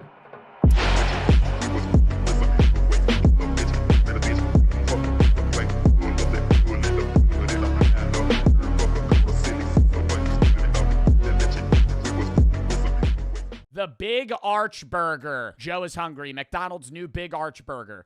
I feel like we need to watch the CEO video first to just get an idea of what this is. If you don't know, there's been a stupid fucking trend of CEOs eating their burgers because the McDonald's CEO got a lot of shit for biting the new Big Arch Burger and not really taking a bite out of it. And he was like, that's a big bite for a big burger. And it was like a fucking hamster. It was like a hamster nibble. Here with, you've heard about it. Here it is, the Big Arch. This is something that we have tested already. It's in Portugal, Germany, Canada. I love this product. It is so good. I'm going to do a tasting right now, but I'm going to eat this for my lunch, just so you know. So here we go. Why do you have to fucking say that? Just eat it. Just eat it. Great product here. It's a great product. Just eat it. I'm going to definitely eat this later. That's like when you have a bad sponsor on stream and you're like, yeah, I'm definitely going to play this off stream. First, holy cow. God, that is a big burger. We've got a very... What's the difference? We'll wait for Joe's hungry. I was going to say, what's the difference between the regular, you know, McDonald's double quarter pounder and a fucking Big Arch Burger? I feel like they're the same thing. Unique kind of sesame, poppy sort of bun on it. We've got 2 quarter-pound patties, a delicious Big Arch sauce, and of course some... Take it out of the fucking box. Why is he holding it like it's a nuclear bomb? Like peeking into it like it's like a barrel and you don't know what's inside. You're like... And of course some lettuce. So, oh, there's so much going on with this. First of all, let's try to get this thing... I don't even know how to attack it. Got so much to it. Oh, there's also some crispy onions on here as well. I see those kind of coming out. All right, the moment of truth. What a horrible idea. Like, they had to review this video before they posted it, and it's like, we haven't talked about this yet. It's been, like, all over, like, short form, but weak bite. Weak bite. I would be like, I'm fucking salivating for this shit. I would be, if I'm the CEO of McDonald's, I'm gonna be like, this is the best thing we've ever fucking released. I'd eat 10 of them in a row. On fucking camera. I'd be like, you gotta try the Big Arch. That is so good. That's a big bite for a big... And you gotta show the bite. Barely took a little bit of the bread out. Bro, only one bite, too. Honestly, the crispy onions look pretty good. Arch. It's distinctively McDonald's. Only McDonald's could do this type of burger, but it also is unlike anything else on our menu. It's a delicious product. You know, you've got sort of the cheeses and the gooiness, but those crispy onions as well gives a nice texture. And of course... Bro, I hate when they describe fast food like it's fucking culinary, like, cuisine, okay? We're not at Nobu. We're not at Nobu, right? It's got the gooiness inside of it. It's fucking fast food. It's a $6 burger. It's some shit you get when you're high or you're fucking getting home from work and you're like, I don't know what I want to eat. I need something cheap and I'm hungry. Like, why don't we just say it how it is? No, like, nobody's like, yeah, just the culinary masterpiece of the Big Arch. That's what I really need. Of course, we've got the pickles. So I'm going to enjoy the rest of my lunch, but Big Arch, try it. Bro, he tossed that shit in the trash. When you can get it. He tossed that shit in the trash after that was done. No way. No way it was that good. All right, I gotta look up CEO eating burgers. Aren't there other ones? And then, okay, so like that, for those of you that don't know, that sparked like a random fucking onset of every CEO of every company eating their own fucking burger and then glazing the shit out of it because they were like, oh, this is just easy PR because McDonald's just fucked up. I think this is a compilation somebody made of everybody eating their burgers. No products, just finger-licking good chicken. Is that real? Is this the actual CEO of KFC? I don't know. I just would have... Maybe that's me stereotyping KFC. I just would have assumed, like, the CEO of KFC would be, like, more like a slightly overweight, like, white country guy. That's sexism? No! I'm not being sexist. I'm saying it's Kentucky Fried Chicken. In my brain, I imagined, like, just, like, a big man, like a big country, like Doug Dimmadome. I don't know. I don't think that's sexist. No products, just finger-licking good chicken. I feel like you gotta get real sloppy with it if you're like KFC or Popeyes. I'd be munching that shit down, dude. I'm the CEO. I'd be like, this shit's amazing. Now that is a good sandwich. Alan from A&W here with... Ain't nobody eating no dumbass A&W. Get the fuck out of here, Alan. Alan. Hey, Alan from A&W. You might have noticed us from our collab restaurant with Long John Silver's. Who the fuck goes to A&W? You heard about it. Here it is. The Teen Burger. I haven't heard about it. I couldn't name one menu item from A&W. Here we go. I like A&W root beer. I'm not eating at no A&W fast food place, though. Go. Moment of truth. Oh, that's good. It's really good. It's a little bit of bacon. That is a big bite of a Teen Burger. And they're just $4.99 from now until March 11th. That's a steal. I will admit, $5? $5 for a fucking burger? That's pretty good. So go to A&W and get a Teen Burger when you can. So folks, CEO eating his... Bro, I did not know this many CEOs ate their burgers. I only saw fucking Burger Kings. The Giga Chad, the Burger King guy, is wearing some fucking, like, wearing some apron, eating the whole goddamn thing in the back of the factory line. Full PR. They refilmed it like 100 times. Yo, I also hate how, like, they made him film it in his car so it would seem more, like, casual. Who the hell, what is Freddy's? His burger, like he does all the time. I hate a tomato. I hate a tomato. That ruins the burger for me, dude. Thick slice of a fucking tomato. Oh, so good. The Freddy's original double is a classic, but the triple, that's what's up. Wendy's fresh, never frozen beef are... Yo, I know this guy did enjoy this, though. A Wendy's burg is a good burg, brother. That makes you feel like you're going to have a heart attack after, but a fucking Wendy's Baconator, man, oh my God. I can't even eat them anymore. My mouth's watering, though, thinking about it. Oh, gosh. Applewood smoked bacon are brand new. Also, the Wendy's Baconator is one of the only that and like a fucking, what is it, like a side-by-side from In-N-Out or whatever it's called, or a 4x4. Those are the only burgers where you're like, I don't know how to attack this. The CEO of the fucking McDonald's going, oh, the big arch. It's just like, where do I even start? Like, brother, the burger's this thick. It's not that hard. New bun, our square burger cooked on a flat grill. Amazing. Absolutely wonderful. Oh. That's a burger. That's the only one that I've seen that I'm like, damn, that looks good. This is exactly the way a great hamburger should be. Hey guys, Jim Sullivan, CEO of Smash Burger. Apparently, that shit looks fake. Yo, that lettuce looks like a fucking AI generated. Apparently, this is what CEOs are doing now. There is no way.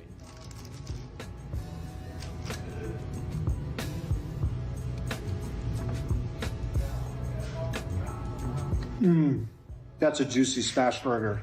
Why are they all so emotionless, man? Like let's have some passion, you know? Fuck. Like, how hard, like, you're the CEO of the company, you can't, like, why are we going, that's a good burger? Like, I'd be glazing the shit out of it. You only take big bites when it's great taste. That looks the worst out of all of them. I'm Mauricio from Dashin. Ain't nobody give a fuck about Dashin, bro. I'm skipping that. Ain't nobody give a fuck about Dashin. I'm gonna attack this. What the hell's Dashin? Jack in the Box? He can't even eat it. He has a fucking mascot hat on. Small bites, we don't do that. Oh, this is the one, the Burger King CEO. This is like the most PR one ever, but it definitely did the best. Big bite. They had to redo that 9 times. Not bad, right? Only one thing missing. A napkin. Classic one-liner from the fucking Burger King CEO. Anyways, so they're all hopping on the fucking hype train. So now we're going to actually watch Joe is Hungry review the fucking Big Arch. Also, for the people that are about to go, Joe, why don't you review the Big Arch? I can't eat fucking meat. Well, I can't eat mammal meat.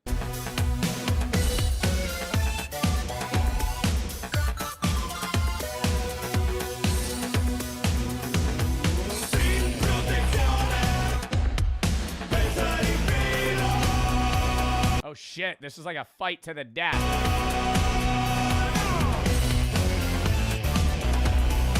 Dude, the fact he does stop motion so wild. Like, that has to take so long for him to do these intros.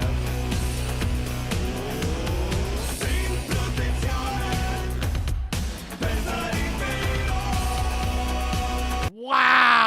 Like, this alone is so sick, man.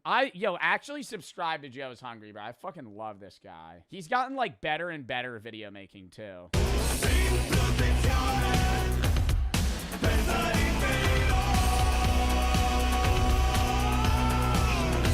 That had to take an hour. That had to take an hour plus. Well, hello, everybody. It's good to see you because we're headed over to McDonald's to try out their, you guessed it, the Big Arch Burger. But what's okay, it looked nothing like that. It looked nothing like that when the CEO was eating it. What is different about the Big Arch outside of crispy onions? The sauce? We're going to break it down to its bare essentials, tear it all apart, give it a fair score right here within the city limits of Fairmount, Georgia. Before I get started, I'd like to send a special shout out to Robert and the Waterville, Washington Shockers. Thank you for tracking me down, inviting me into your classroom. Ching-ling, a very happy birthday to you, and enjoy your food. Molly, happy birthday to you, and thank you for support. Wow, he really still does this all the time, man. That's so respectable. I always wonder how he has to go through, like, fucking all the comments to find these birthdays. Supporting the channel, Carmela, Kyan, Jasper, Malachi, Hannah. I want to wish each and every one. I'd be lying in the Joe is Hungry comment section. It's my birthday. It's my birthday. It's my birthday right now. It's my birthday. It's my birthday today. You a very hungry, happy birthday. The McDonald's new Big Arch Burger, which is the biggest burger on the menu, is made up of 2 quarter-pound beef patties, 3 slices of white cheddar cheese, slivered onions, lettuce and pickles, Big Arch sauce on a toasted sesame and poppy seed bun. A single unaltered Big Arch Burger will overwhelm your dietary needs with 1,020 calories, drop 17. Me testing positive for fucking opium in a drug test because I ate too many Big Arch burgers. 160 milligrams of sodium onto your unsuspecting circulatory system. I have the full nutritional information on the screen and in the description below. Hold up, hold up. I gotta look at that. 3 grams of trans fat. What the fuck has trans fat in the Big Arch Burger? The cheddar cheese? That's crazy. Trans fat's terrible. 25 grams of saturated fat's also really bad. Cholesterol's bleh. Sugar, sodium. Where's the protein? 53 grams. And in the description below. When you head over to McDonald's to pick up one of these, be prepared to shell out a hefty $8.89, or you can make it a medium combo for $12.99 before taxes in Georgia. Now it's time for the moment of truth when we roll the drive-thru at McDonald's. Yo, where's the Long John Silver's CEO? We were just talking about A&W and their $5 burger and nobody fucking goes there. Where's the Long John Silver CEO being like, we're eating the fish sandwich today? Oh, wow. Delicate. You can really taste the halibut. In Cartersville, Georgia. And the fried halibut was really good. Georgia. It's Big Arch time.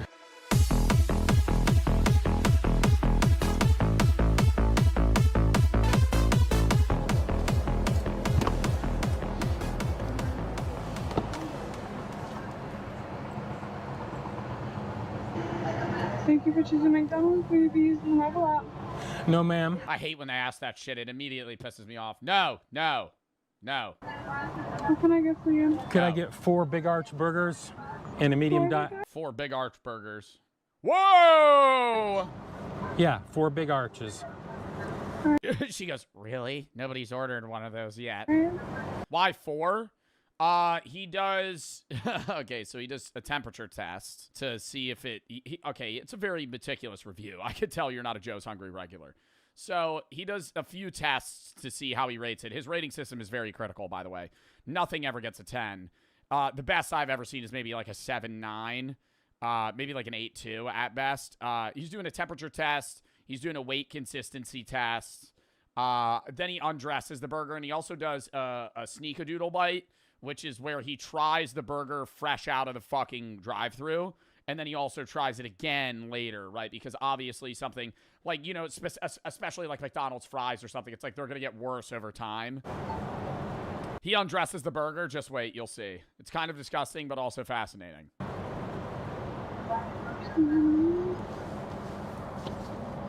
All right, and anything else? I'm sorry.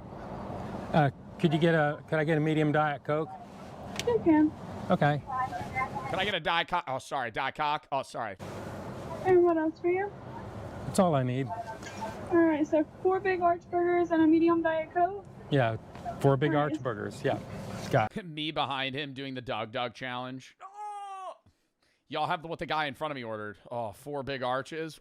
It's gonna be $40.18 at the first window. $40? Thank you.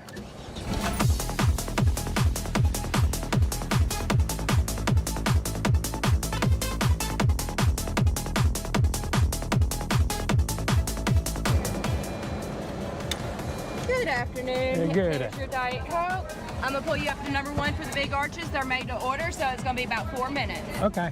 Thank you. That's good news for Joe's Hungry. He's happy about that. See ya. You have a great Made to order's a good play. day. See. It's looking good on the heat then. Temperature test is probably going to be a pass.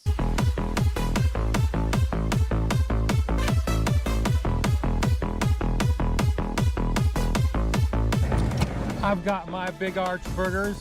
6 minutes, 27 seconds. Let's get over to the side and do the Joe is Hungry temperature test.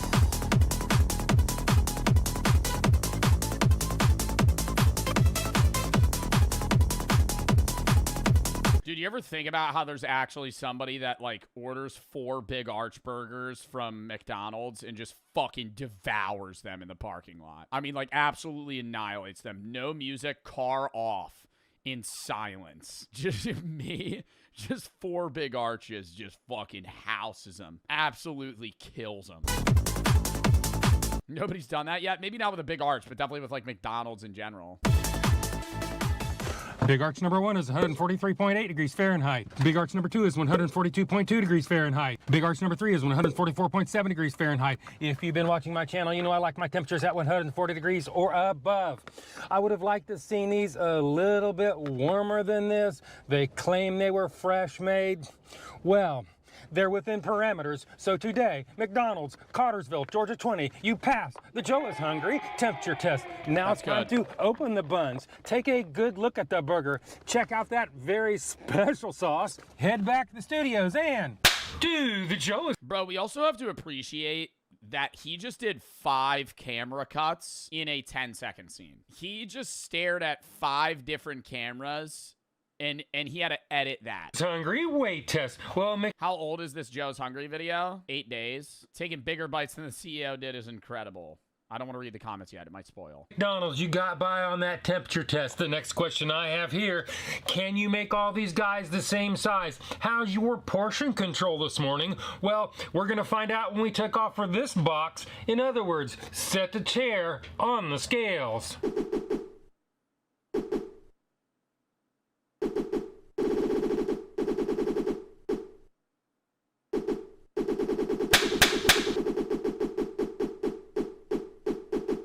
Big arch number 1 is 12.46 ounces or 354 grams. Big arch number 2 is 11.88 ounces or 337 grams. Big arch number 3 weighs in at 11.83 ounces or 336 grams. Wow, it'll pass that as well. Okay, so the big arch burger, chat. Without him even actually, I need to see. Okay, I'm going to have a preliminary guess here. Then after I see the burger, I'm going to have another guess. I'm going to guess that this gets a 5-5. Well, the difference between the heaviest and the lightest, in this case, is less than 10% of the average weight of all 3. So today, McDonald's, you pass the Joe is Hungry consistency weight test. Well, McDonald's, they don't have any serving weights and nutritional information. There is little more I can do about that, except add them all up, average them out, do the math, and you come up with a not too unreasonable price of 74 cents an ounce, which leads us on to the next test, the one and only, the Joe is Hungry big reveal. This is my favorite part of every Joe's Hungry video, the big reveal. He's going to, like, sensually cut this with, like, a huge machete blade, and he's also going to, like, piece by piece dissect this burger, and it's going to be so gross. Like, every time, the burger looks good, and then he takes it apart, and you go, actually, this is pretty unappetizing. That already looks horrible. They're made to order. It's going to take about 4 minutes. Made to order my ass. That shit looks disgusting. Okay, now the cheesiness is pretty good.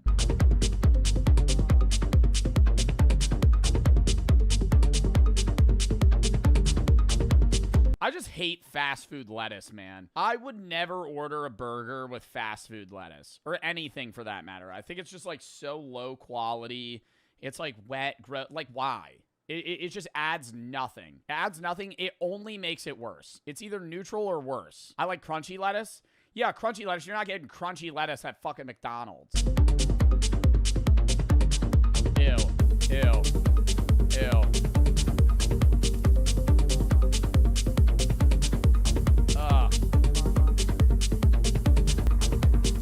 Big cut.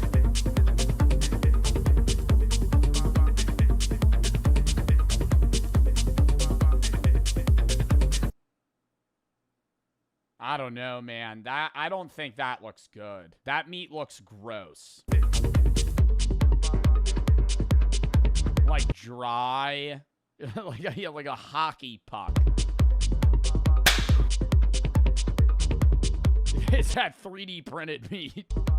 This is what it looks like, and this is what it's supposed to look like. This is what it looks like, and this is what they'd have you believe it looks like. Well, can I also say, this also doesn't look good. Also, there's more pickles on just this one frame than in the entire actual. There's like 2 pickles on that actual burger. Well, we've seen what it looks like, and we saw how much it was. Not that bad of a price. As far as what it looks like, to me, it's not an unattractive looking burger. Does it look like its ad photos? No, not really. I mean, it kind of resembles it. Leave it in the comments. Tell me what you think. Well, now it's time for the final test, the definitive test. The Joe is Hungry bite test. So it is. Bite test, engage. Strange brew is what we're used to. He always chooses like the most sensual music for fucking the big bite test.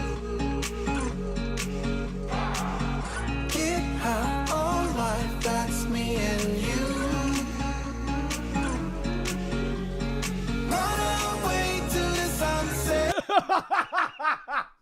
Why is he looking directly in the camera? I'm changing my rating. I'm changing my rating. Maybe it's just the still frame. I gotta say, bro, he rates this shit like a 4.8. It looks like he's forcing that down. Run away to the sunset. Run away with the sky, love far behind. Strange. I want to know, because I haven't seen every Joe's Hungry video. Like, I think the lowest I've seen in the 4s, and I think I've seen in the 8s, but I want to know the lowest and highest he's rated something. Is meant for me and you. Did he ever try the Arby's steak nuggets? I gotta look after this. I feel like those would probably get a pretty low rating.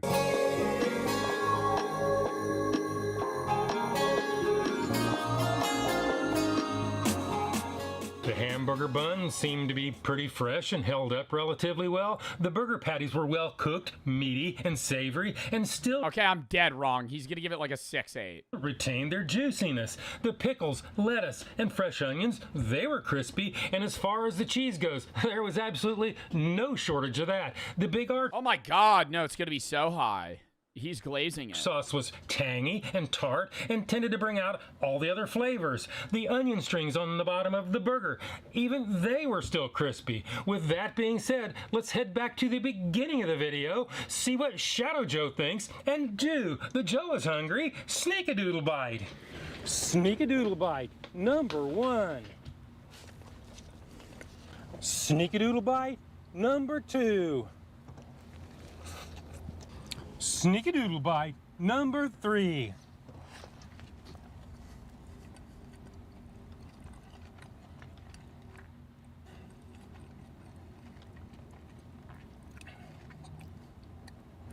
It is juicy.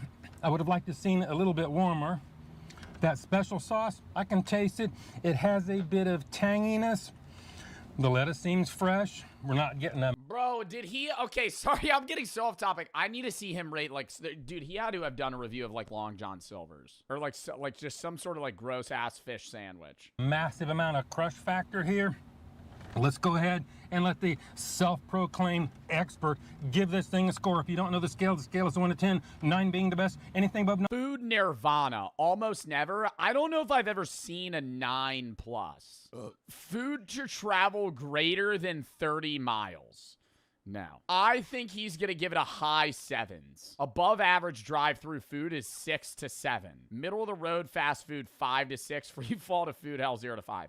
I've seen only a few, like, 3s. I've never seen a 3, actually. I think I've seen, like, a 4. Mine's a once-in-a-lifetime experience and almost never achieved. 5 and down is that slippery slope to the pits and depths of fast food hell. Let's go ahead and give this the number that it truly deserves. McDonald's. When I first saw the price on this, I thought it was kind of high.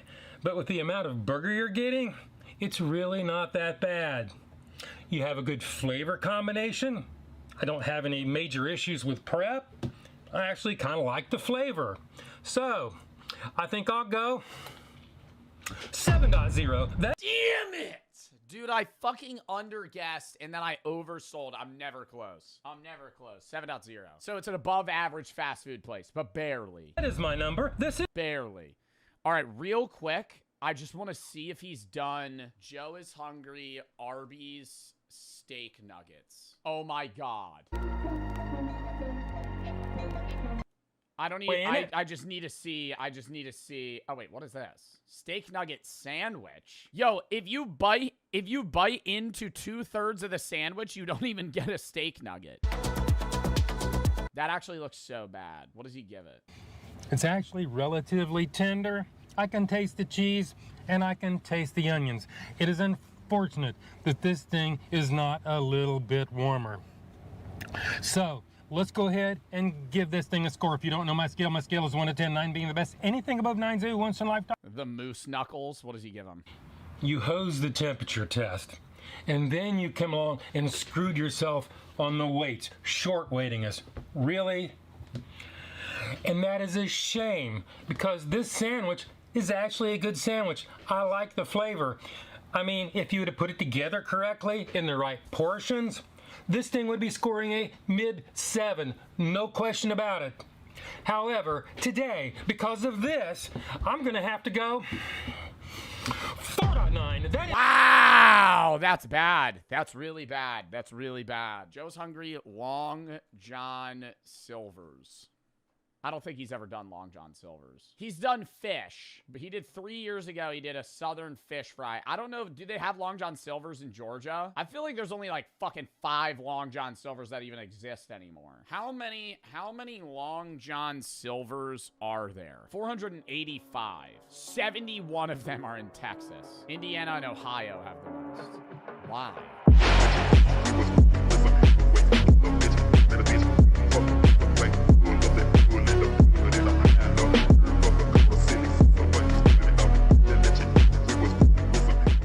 Throwing it! Let's go. Throwing it! It can deal with later. I gotta lock in. I gotta lock in. Inside China's torture camp for teens. This video discusses suicide, violence, abuse inflicted upon children. Please take care when watching.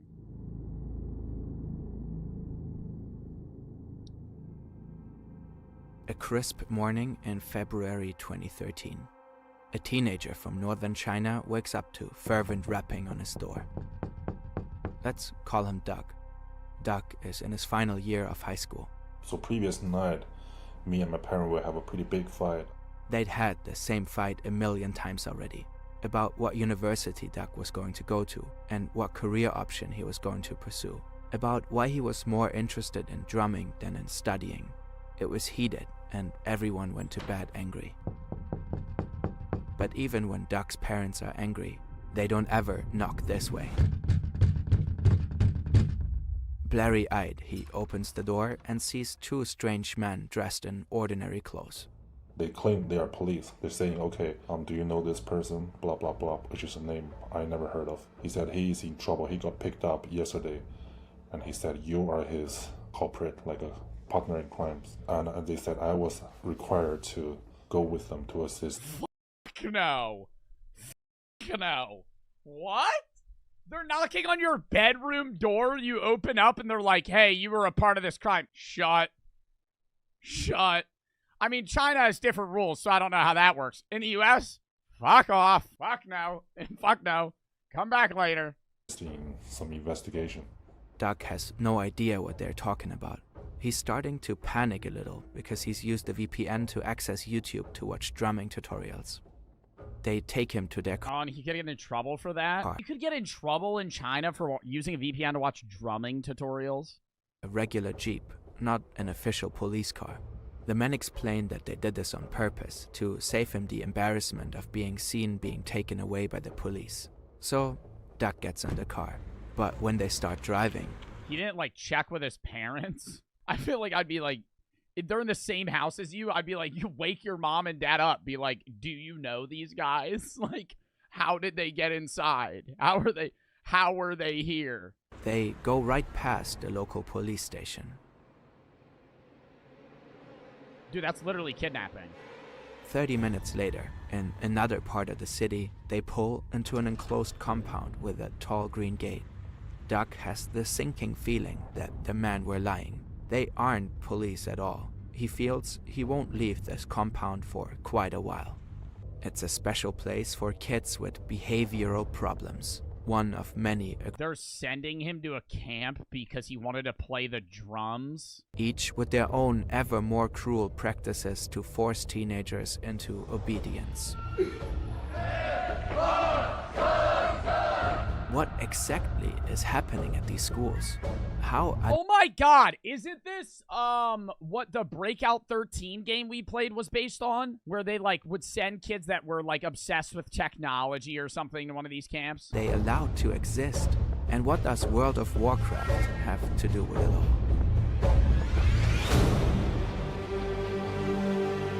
World of Warcraft has to do with it? I'm skipping the intro. China in the early aughts. A windowless room underground, dark except for the flickering of screens. It smells like cigarettes, instant noodles, and teenage boys. Keyboards clack, computers whir. There's occasional yelling, but nobody's arguing. Everyone is in their own world. For many across the country, this place, the Internet Cafe or Wangba, is home away from home. As the country grows wealthier, internet usage increases dramatically, especially among the young. Teenagers. Isn't there like a legal limitation now on how much time a kid in China can spend on a video game? Like they limited a lot of it, and so like the competitive gameplay scene in or like video game scene in China has like drastically dropped, and they've lost like a shitload of money just because they've lost the majority of their audience they can market to. They did that for Fortnite. Yeah, it's like screen time.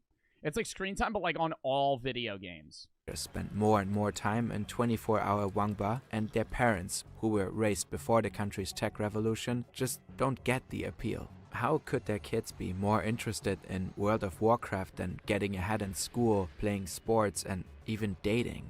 Parents are... Because World of Warcraft is fun. Not for me. I don't think that shit's fun, but it used to be fun in the 2000s when that was like the only video game out. Growing seriously worried. China is an increasingly competitive society. Many see good grades as the only ticket to a successful future. And the internet makes more and more negative headlines in the country. Teenagers setting a deadly fire to an internet cafe for being denied entry. Teens apparently dying of exhaustion after 20-hour sessions. A moral panic over the dangers of the internet is... Bro, but how many people are pulling 20-hour fucking gaming days? That's the problem, dude, is like they always... news headlines just manipulate media. I mean, it's the same thing with social media manipulating itself and the effect of like how you title things and what news gets reported and what doesn't. But anybody remember when school shootings really ramped up? And this was probably like, I don't know, 10 years ago. Like I was probably 11 or 12 when this happened. And they were trying to blame school shootings on Call of Duty. And there was like a mass push by like a bunch of stupid fucking parents trying to say that like violent video games caused school shooters, and that just can't be further from the truth, because they would try and link like school shooters that played video games together, and it's like, okay, yeah, a few school shooters that shot up a school played Call of Duty, but every kid plays Call of Duty. So trying to make the correlation that like, oh, if you play Call of Duty, you're a school shooter. No, Do some school shooters play COD? Yeah, but does that mean if you play Call of Duty, you're gonna fucking kill people? No. Like, it's so inaccurate, but the way media, like, portrays it is like, hey, new school shooter talked about loving Call of Duty. Immediately, people are like, oh my god, my kid's gonna be a serial killer. 5. A Beijing judge states that over 90% of crimes... That's what COD means? Call of Duty. Yeah, what? What did you think COD meant? You've lived your entire life and you didn't know what Call of Duty, what COD stand for? ...committed by under 18s were because of the internet. A pretty wild guess, considering that at that point, only 10% of the nation is even online. By 2006, the Central Committee of the Communist Youth League proclaims that internet addiction is a severe social problem that could threaten the nation's future. The government claims that internet addiction is now the #1 public health threat to its teenage population. Something must be done. Now that it's not 2006, we're all aware that knowing your way around a computer won't hurt your career prospects. And the internet offers... There's about to be an ad. There's about to be an ad. There's about to be an ad. Millions, thousands of lessons are proven. Unregistered cafes crop up, known as dark Wangba. The government tries implementing controls that kick kids off of games when they've played too long. But teenagers are crafty and can often find ways around restrictions. So they just say, well, I guess we have to start a concentration camp of sorts. Oh, we tried to kick them off the video game after they played too long. Well, I guess we got to send them to a camp where they'll get tortured. I guess that was the last resort. Bigger, more comprehensive approach is needed. In 2008... Well, hands off. I guess we got to send them away. Like, what? Internet addiction, or Wang Yin, officially becomes a clinical disorder. For years, China was the only country to pathologize internet usage in this way. The official consequences of this disorder are listed as a loss of control over time spent online, a lack of friends, bad grades, and eventually murder or suicide. But in practice... Murder? Being obsessed with the internet, you're guaranteed gonna kill someone. Its status as a disorder doesn't mean it's diagnosed. Being obsessed with the internet's definitely not great, but being obsessed with the internet it's not necessarily leading towards something that's bad. With much scientific rigor. Internet addiction is not measured by the hard number of hours kids spend online, for example. Symptoms like depression, fainting, and anorexia are all enough to get a kid a diagnosis. If your parents don't like who you're dating, you too could be diagnosed as an internet addict. Really, anything socially undesirable might fall under the internet addiction umbrella. In this climate, the state-run broadcaster CCTV releases a bombshell documentary, Fighting the Internet Demon, Who Turned Our Geniuses into Beasts. It condemns online games like World of Warcraft as digital heroin. It aims to raise a... Bro, you know what would have been crazy, though, is if the Chinese population started playing competitive games when this happened and started making a shitload of money from it, the whole outlook on it would have probably drastically shifted. Like, the reason China didn't like these video games is because they were using it as kind of like a free time, this is what I want to do for fun. But if there was like even a small sample of people that were getting like really rich playing competitive games, it would be seen as like an honest, you know, thing to do. Awareness about internet addiction as a widespread social problem. And most importantly, it glorifies the virtues of a very particular kind of treatment. Military-style boot camps that will rehabilitate kids with a tough love combo of therapy, medication, and physical training. The first camp... How is that gonna fucking make you hate World of Warcraft? That's what I'm not understanding this. They're saying, oh, you like playing video games? Go to fucking boot camp where we're gonna drug and beat the shit out of you for a bit. And then when you come back, you're not gonna want to play it anymore. Yes, the fuck they will, unless you put that like some sort of negative connotation that they're gonna get hurt if they play video games. It was set up in 2006 near Beijing by a famed colonel in the People's Liberation Army, Tao Run. Tao Run is celebrated for his work in rehabilitating drug addicts at similar boot camps. They're the same as heroin addicts. Bro, like, okay, maybe there's some people that went here that were like actually addicted to video games. Bro, I guarantee you half the people that pulled up to this were just like, yeah, I play like COD at night. Yeah, no, I'll queue like a few CS:GO matches at night instead of studying. These people are just like heroin addicts. We have to treat them as such. It's like giving a junkie a heroin needle. For Tao, the internet is just another drug. He's quoted in the New York Times at the time saying, "The effects are the same. Some addicts drop out of school, some mug people for money, steal and sell their families' things to keep playing games. Some end up killing themselves because they feel life has no point." With so much fear-mongering rhetoric floating around, parents across China are clutching their pearls. The internet really is a demon turning their geniuses into beasts. But this kindly colonel, who had such great results in rehabilitating drug addicts, is fortunately here to help. The boot camps become a popular answer to parents at their wits' end. Sometimes they are characterized as schools, centers, or clinics as well, depending on their approach. But in either case, they are mainly for the Bro, and they force you to stay there. Like, if they sent me here and it sucked, I'd just be like, okay, I'll stop playing Valorant if you let me go home. And they're gonna be like, no, you're not cured yet. How do they know when you're cured? Are they gonna put like a PC in front of you with a fucking gold 3 Val account already logged in, ready for you to play? Or is that like how do they determine whether or not you're over your internet addiction? It's not like crack where like they let you go and then see if you like actually end up like fucking relapsing. Like, how do they determine this? Dude, this just seems like a hamster experiment. This is insane. GTA 6 just dropped. You could have the first copy. I wouldn't be able to resist that. I think that would be up there on whether or not, like, if they put me through a boot camp, but at the end of the boot camp they had like a TV screen and they were like, you could play GTA 6 before everybody else, I'd be like,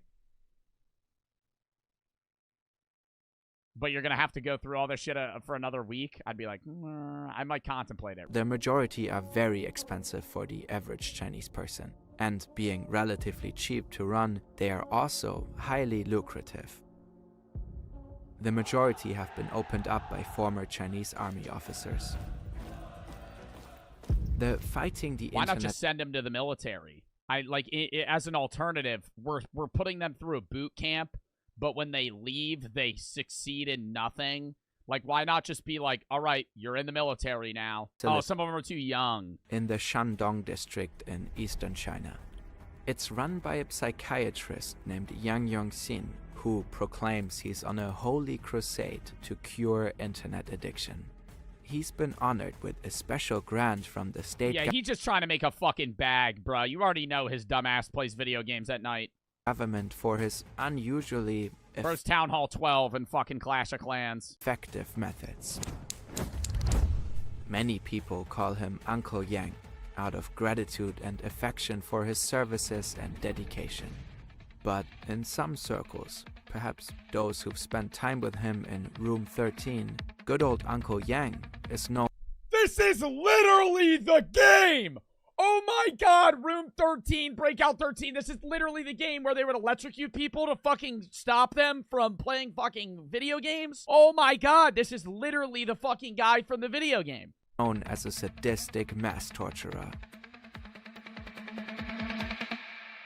Yeah, they fucking shock you. What is Room 13? I played this game way back called Breakout 13. It was an FMV game, which basically reenacted this, and it like followed a kid that had to go to one of these places. I didn't know it was this accurate, but there actually is a room in the game, and in real life, apparently, there's a Room 13 where they would electrocute you, basically, for like minute things to try and change your ways. Back in 2013. Doug finds himself in an enclosed compound. Officially, Doug's camp is called a vocational school. I was required to partake in the formal routine, which is waking up in 7 a.m. There's morning exercise, which is like jogging, marching pace around the schoolyard, which is kind of like a prison It's like a boot camp slash private run juvenile correction facility slash. Dude, I mean, do you think the parents that were sending them there knew that it was this bad? At these places, internet addiction often acts as a type of catch-all umbrella for undesired behaviors. Behaviors these institutions aim to correct. All across China, parents fed up. I feel like the parents probably sent them there, but it was probably marketed to the parents as kind of like more just a camp rather than like a torture camp. With their kids will orchestrate kidnappings and deliver them to drill sergeants and dodgy psychologists. Luckily, Doug is not in the care of Uncle Yang. He'll never set foot in room 13. But that doesn't mean this new school of his won't scar him for life.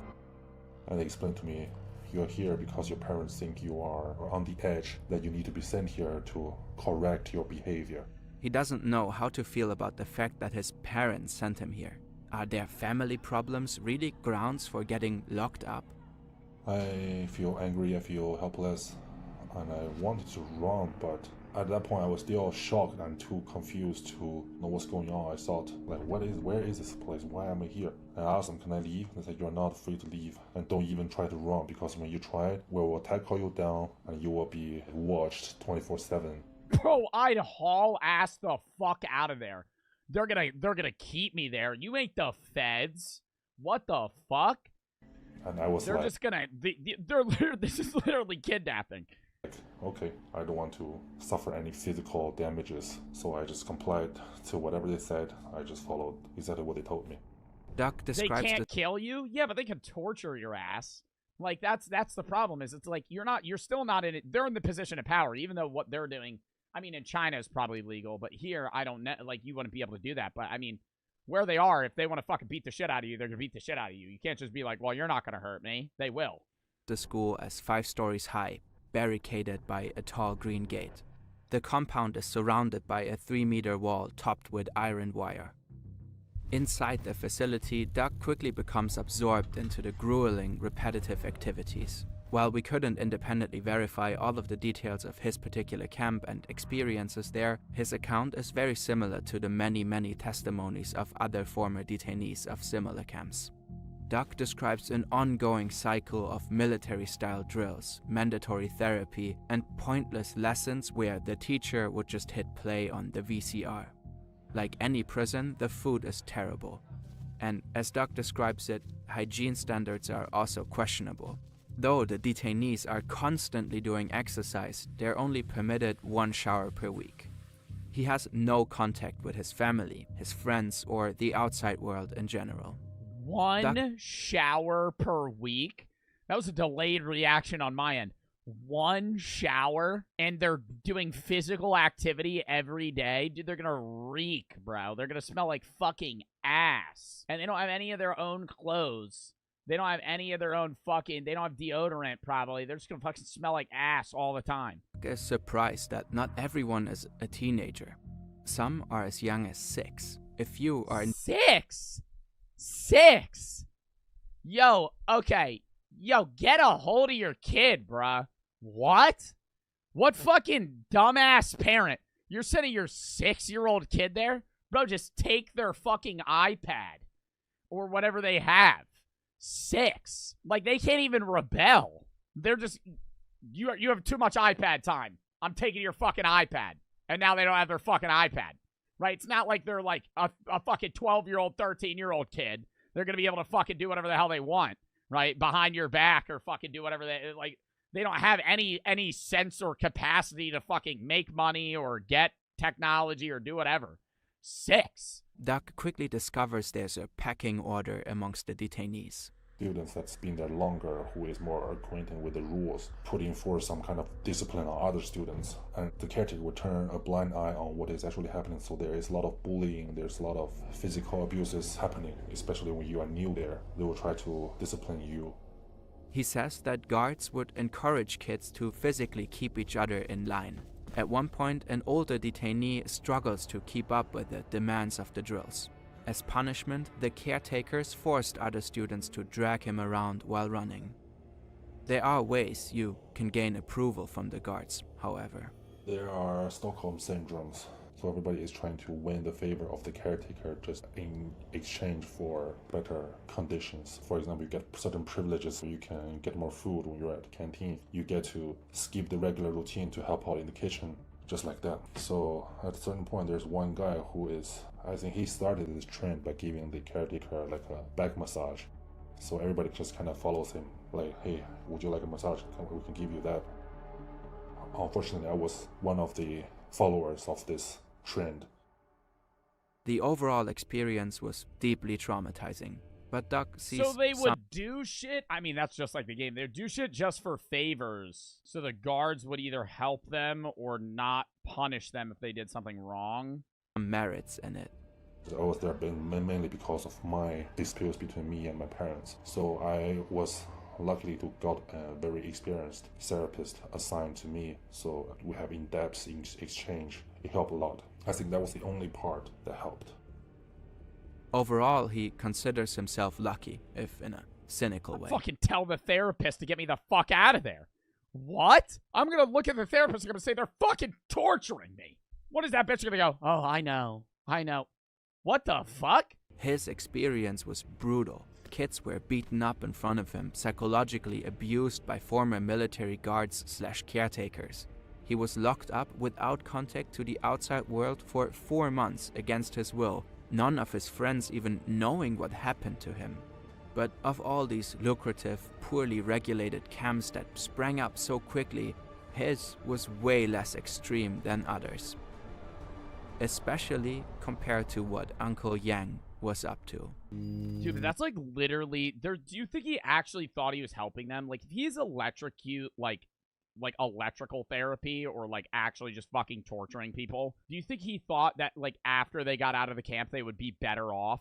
They're just gonna have fucking PTSD, dude. You just tortured somebody for like 6 months and then set them on their fucking merry way. Imagine this in America. Well, they wouldn't be able to do this. I mean, they used to have really bad conditions for people with disabilities in like hospitals and shit in the United States. I think that's like maybe an equivalent on how they would abuse people there, but I mean, you can't, those are two kind of incomparable situations. The psychologist Yang Yong-sin, good old Uncle Yang. Somebody said like Epstein. That was sex trafficking. Epstein was sex trafficking like kids, not this torturing kids or teenagers to get them not addicted to like video games. I think those are two different things. Far back as 1999. Back then, computers were rare in China. Uncle Yang's son was very excited to have this new toy that not everyone else had. But then his son started spending more hours playing games than studying. It grew into a problem, and for Uncle Yang, it was clearly something that needed psychiatric support. He started lecturing about the dangers of the internet, which resonated with more and more parents as more and more of their teens got online. In 2006, Uncle Yang was granted a wing at his local hospital to set up the first clinical treatment center for internet addiction. In contrast to Tao Ran's focus on military-inspired discipline, Uncle Yang's approach emphasized medication. He developed a psychiatric treatment that... But what medication are you going to give somebody that's going to make them not want to fucking play video games? Like, it's going to be some sort of, like, sedative that's going to make them not want to do anything. Like, there's not going to be any sort of medication that's going to keep them productive but remove the aspiration to play video games. He called brain waking. Both approaches were generally viewed favorably at the time. Stimulus drugs? Dude, the amount of stimulus drugs people take and then fucking play video games even more. If you fucking gave me Adderall right now, I'd fucking hop off Reacts and start playing video games. That's gonna make me want to play them more. And both boasted very high success rates. Fighting the internet demon opens with the praise that Uncle Yang's methods were unusually effective. It claims that even the most addicted and rebellious teens would emerge from this treatment room completely cured and apologize to their parents. And for the parents who missed the documentary, there were also frequent commercials running on TV that sang the clinic's praises. By 2009, nearly 3,000 young people were treated with good old Uncle Yang's brain-waking method. First, the patients are forcibly delivered or tricked into the center. Then their parents are prompted to sign an agreement that But can't you just lie? Like, if you see how bad it is and you have to go to fucking brain waking with Uncle Yang, just answer every question how he wants you to answer it, and then you fucking dip. relinquishes guardianship for the duration of the treatment. A typical treatment lasts 4 months, costing nearly $900 per month. Fucking 4 months? The average monthly salary in China at the time is around $400. That plus high penalties if patients run away or if parents decide to end the treatment before Uncle Yang proclaims the patient as cured.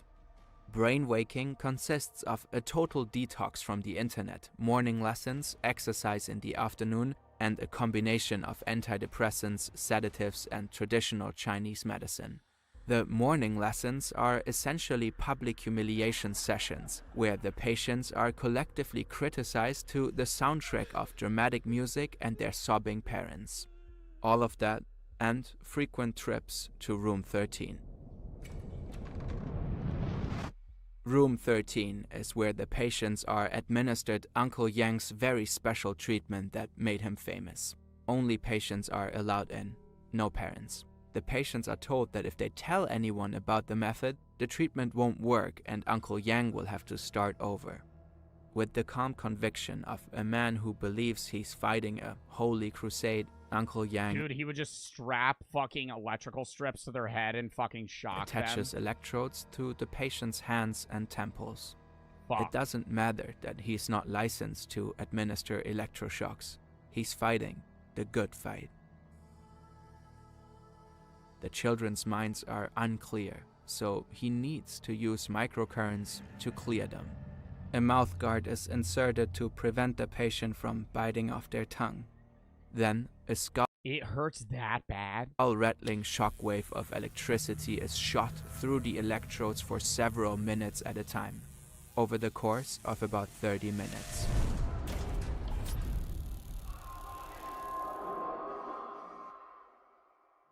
In the rare, last resort cases that electroconvulsive therapy is still used. What? For 30 minutes, he just fucking flipped the switch and just shocked the shit out of them? Non-stop? Nowadays, a shockwave is usually sent for just a few milliseconds, or maximum 1 minute. The patient is under Can't that, like, permanently fuck up your brain? general anesthesia and shouldn't feel any discomfort. Not so in the care of Uncle Yang. Here, the pain is part of the treatment, and the shockwaves are often several minutes long.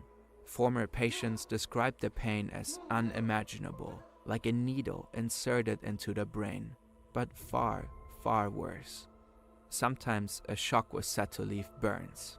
One teenager, Teng Fei, reported to The Guardian that he was given ECT dozens of times in 6 or 7 sessions over the course of just over a month. When he tried to escape Room 13, he was given another 30-minute round of shocks. What the Teng Fei fuck? told his parents about the ECT, who promptly removed him from Uncle Yang's treatment center. They were fined, but glad to have their son out of the clutches of a mad doctor. Other parents were reported. Well, that's good, the parents, because the parents seem like they don't know at all. Like, but the parents believing the kid and taking him out is good. They also concerned with the methods used, but allowed the treatment to continue so that their children would be released more quickly. The more you Look up comply, wilderness therapy. I've heard about that. Where that they've done in the U.S. Where they'll fucking send you out there into the middle of the woods, and you just live with a bunch of other people, and they basically say like if you run off you'll die, so you kind of have to stay with them, or else you're gonna fucking you're gonna get lost and never come back. Yeah, wilderness therapy is also bad. Methods and admitted you were wrong and sorry, the sooner you would be considered cured. All Teng Fei wanted was revenge on Uncle Yang. He went online and wrote about his experiences and connected with other victims. In these circles, Uncle Yang became known as the Monster Killer. The online outcry spread fast. Initially, the Chinese World of Warcraft community was in uproar. A wildly popular protest machinima was released, which also criticized censorship and narratives of internet addiction in China at large. Criticism of Uncle Yang then quickly made it to mainstream media. Public perception of his methods shifted and started to be deemed excessive. In July of 2009, China banned electroshock therapy for internet addicts. But that didn't stop Uncle Yang. He skirted the new law by slightly adjusting his methods. He claimed it was not the same as ECT and rebranded it as electronic acupuncture. It's the same fucking thing! Despite the bad press, many desperate parents kept sending their kids to him. Up through 2016, he had treated around 6,000 patients. The whole time, Room 13 reportedly was still in operation. Then, it finally, officially closed. Is he dead? We could not find out what Uncle Yang is up to today. Oh. Damn, dude, he might still be working for some shit like that. By 2017, hundreds of internet addiction boot camps were in operation all over the country. By that time, it was widely known that it's not just Uncle Yang's facility that is abusive. Weibo users were in outrage over the widespread abuse. How could these camps still be open? How could parents still send their kids there despite the onslaught of bad press? There were beatings, suicides, and reports of kids ordered to lie on their stomachs all night in snow. A 19-year-old woman died when her treatment consisted of being lifted and dropped. In one famous case, a child died just 2 days after being checked into a camp that promised gentler approaches than the more notorious camps. The boy's body was covered in bruises, and an autopsy confirmed more than 20 external injuries and And they ain't shut this place the fuck down? internal They died? ones. The exact cause of death was never determined, but the camp was shut down shortly after. Okay. The nation was shocked even more when a 16-year-old girl tied her mother to a chair and let her starve, as revenge for placing her in one She got back and killed her mom? in one of the camps. One camp came under fire when former detainees revealed that children were repeatedly placed in 10-day solitary confinement. The camp was shut down and the founder was jailed.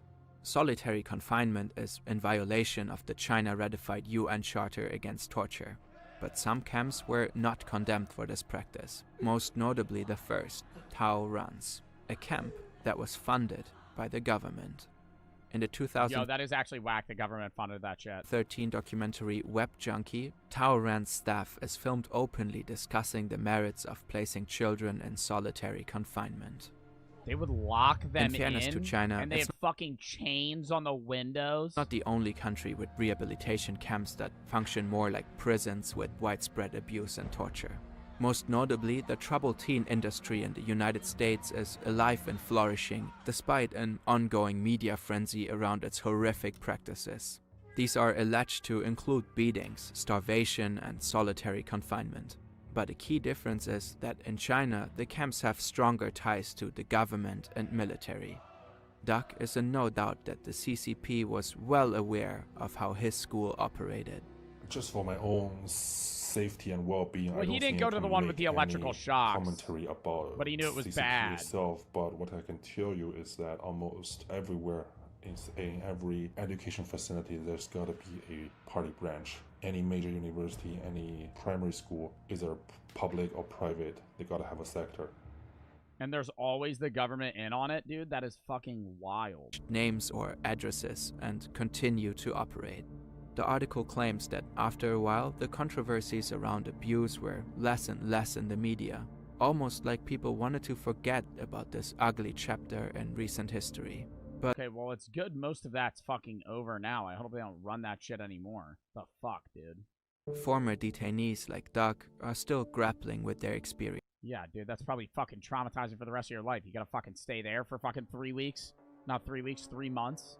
Just getting fucking tortured because you play video games. Tinted and cold for the sub. All right, next.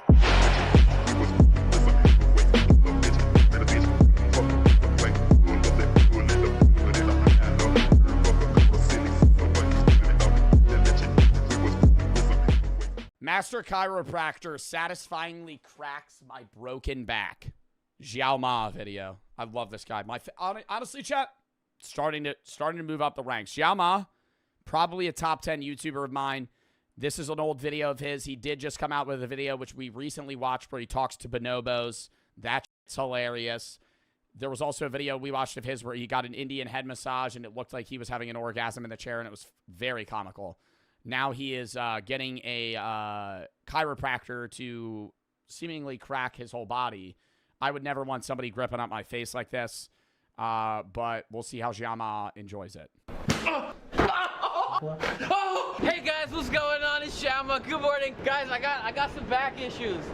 Ow. I love this guy. He is so funny, and he's not trying to be funny. I hope you can't see my underwear here, but I got a lot of stiffness. I got a lot of back pain, and I got in touch with this guy who's a chiropractor, but he's also a YouTuber. He's gonna crack my bones today and see if we can fix my back. It'd be so much funnier if he actually found a guy that wasn't a chiropractor. I got in touch. So guys, Xiaoma here. Got in touch with a guy on the side of the road. He told me that he is an expert on back cracking. He is an expert on human anatomy. And he said that he would fix my spine for me. He just gets paralyzed in an alley. I'm actually, ridiculously nervous right now. I've never done chiropractic. Y'all ever been to a chiropractor? I think it has its purpose, but I've been to a chiropractor 4 times. If you ever got a problem, most of the time a chiropractor ain't fixing that. It'll be a temporary fix, but a day later, you're going to feel as shitty as you did before. A lot of it is... I remember I had massive back problems, and I went to a chiropractor for it, and they fixed it briefly, and then it ended up just becoming a back decompression thing. I just needed to hang upside down and have my spine stretch out rather than them put electro modules on my back to stimulate it and then crack me. You just feel shittier. I don't know. Honestly, just from watching the videos, it makes me really nervous. If you look at his channel, it's just all, cracking. And what's interesting is I have this new YouTube channel called Animal Cracker, where I work on only animals: horses, dogs, pigs, cows, chickens, goats. You ain't working on a horse. How you cracking a horse? Sheep, soon to be giraffes and elephants too. What elephants? Elephant? You gonna bring out a crane? You gonna go get the cat out in the back and wheel it out here? How are you gonna crack an elephant's bones or back or muscles? Yes, because I'm trained in all of them. I went back to school a couple of years ago. How do you chiropractic an elephant? Well, I would need scaffolding.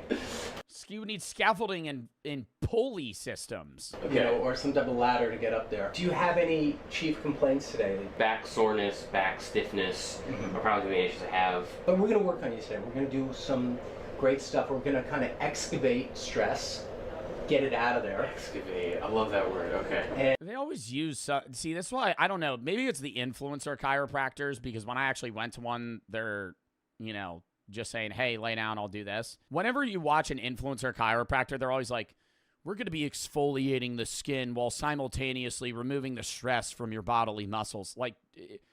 Are we fluffing out a 500-word essay here? Is this a fucking assignment on an online response forum on Blackboard, dude? Am I in a college gen ed class right now? What are you doing? Just tell me, I'm going to crack your back. Okay. And we're going to see what happens, okay? All right, wonderful. All right, let's go. Go down as low as you can and touch your toes. So at the end of the dichotomy of it all, we're just going to pull on your toes until I hear a popping noise. And stop when it gets too tight. There you get in there. Drop your head a little bit too. But you feel it, right? Yeah. Okay. And come back up again. Point to the spot. So you're pointing right in the middle. Yeah. Why are you wet, Xiaoma? Why are you wet? See, and the boxers coming out of the pants, dude. This is why you gotta wear boxer briefs. Correct. It's not left or right. It's middle. And that's L5, so that's the lower lumbar. So I'm gonna have you start face down. So now I'm gonna put this around your ankle. Yeah. And this is the part where All right, and then here's where I'm going to give you handcuffs. All right, remember to take this ball gag real quick. This is for safety purposes. Tie you up. Do it. All right, and you're going to put your hands on these hand things. Oh man, it's like a medieval It is. rack. It's the rack. So Oh god. try to reach this. All right, let me pull. Even more. There you go. You're on it. Yeah. Now I'm going to start this machine and stretch you apart. And it goes into the lower back and stretches and stretches. So now I can add to it by pushing into the muscle. Yeah. Okay? Oh. Does it feel good or? It feels good. Yeah, it feels good. It feels really. He just throws up.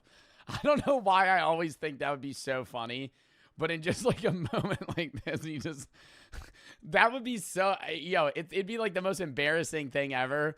But that's always like not a fear of mine, but I always just imagine that being the worst possible thing that could happen right now. Him shitting himself or throwing up would be absolutely terrible. Really good. Oh my god. Oh, that feels so good. Oh my god. Right in there. Oh. Right there. So I'm digging into the muscles. Yeah. I'm not going easy on you. Okay. But you got some bad spots. Yeah, I do. You're like a young old man. Oh no. You're young, but you have a few spots that feel old. Yeah. Like this spot down here does not feel your age. Yeah. It feels like it's a little. What do you mean it doesn't feel your age? Why are you saying it feels old, dude? Just say the muscle feels tight. Achy. Oh boy. And so we just got to freshen it up. We got to make it match the rest of you.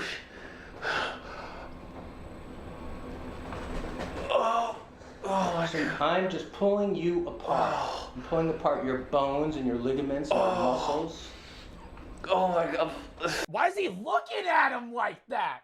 Nah, I'm looking at this guy's face right now. I'm not even looking at Xiao Ma. Yo, he was like an evil villain and your there. Ligaments and your muscles. Oh my god. So good. But it's good too. I mean, you're going to be so loose when you get up. And now I'm digging my elbow into your traps. Yeah. And your rhomboids. My rhomboids. And your rhomboids. Scapula. What? My back has ever been stretched like this. All right, and now I'm touching the trapezoid and the triangles. All right, moving over to the octagon here. No, we're really mauling you. Yeah. And we didn't even start yet. This is just the warm-up. So I haven't done any chiropractic on you yet. Right. To me, this is all chiropractic. So now my elbow is a little higher, but it's right near the quadratus lumborum, which is a Latin word. I know you're a language guy. So Language guy. So I'm going to What's all? Oh, yeah, I talked to bonobos, too. I showed them my feet to simulate that I was submissive to them. They didn't want to hurt me after that. They also tried to share a banana with me. It was very sweet. What did you just say there? I said, oh. In what language? In Mandarin. Right, cool. Oh my god. Oh shit. Right in there.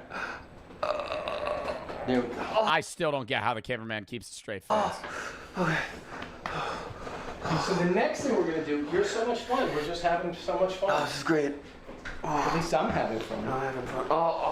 Yeah, don't bring out the vibrator gun with Xiao Ma. We saw what happened there with the Indian head massage. Oh, that feels good too. Yeah, so this is the Hypervolt massage machine.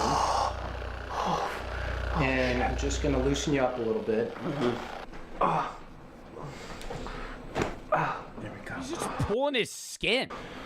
All right, so now we're gonna go right in there. Okay. And that's one of your problem spots. Yes. One more breath in and blow it up. Got it. We stretch your back, so touch your toes, okay?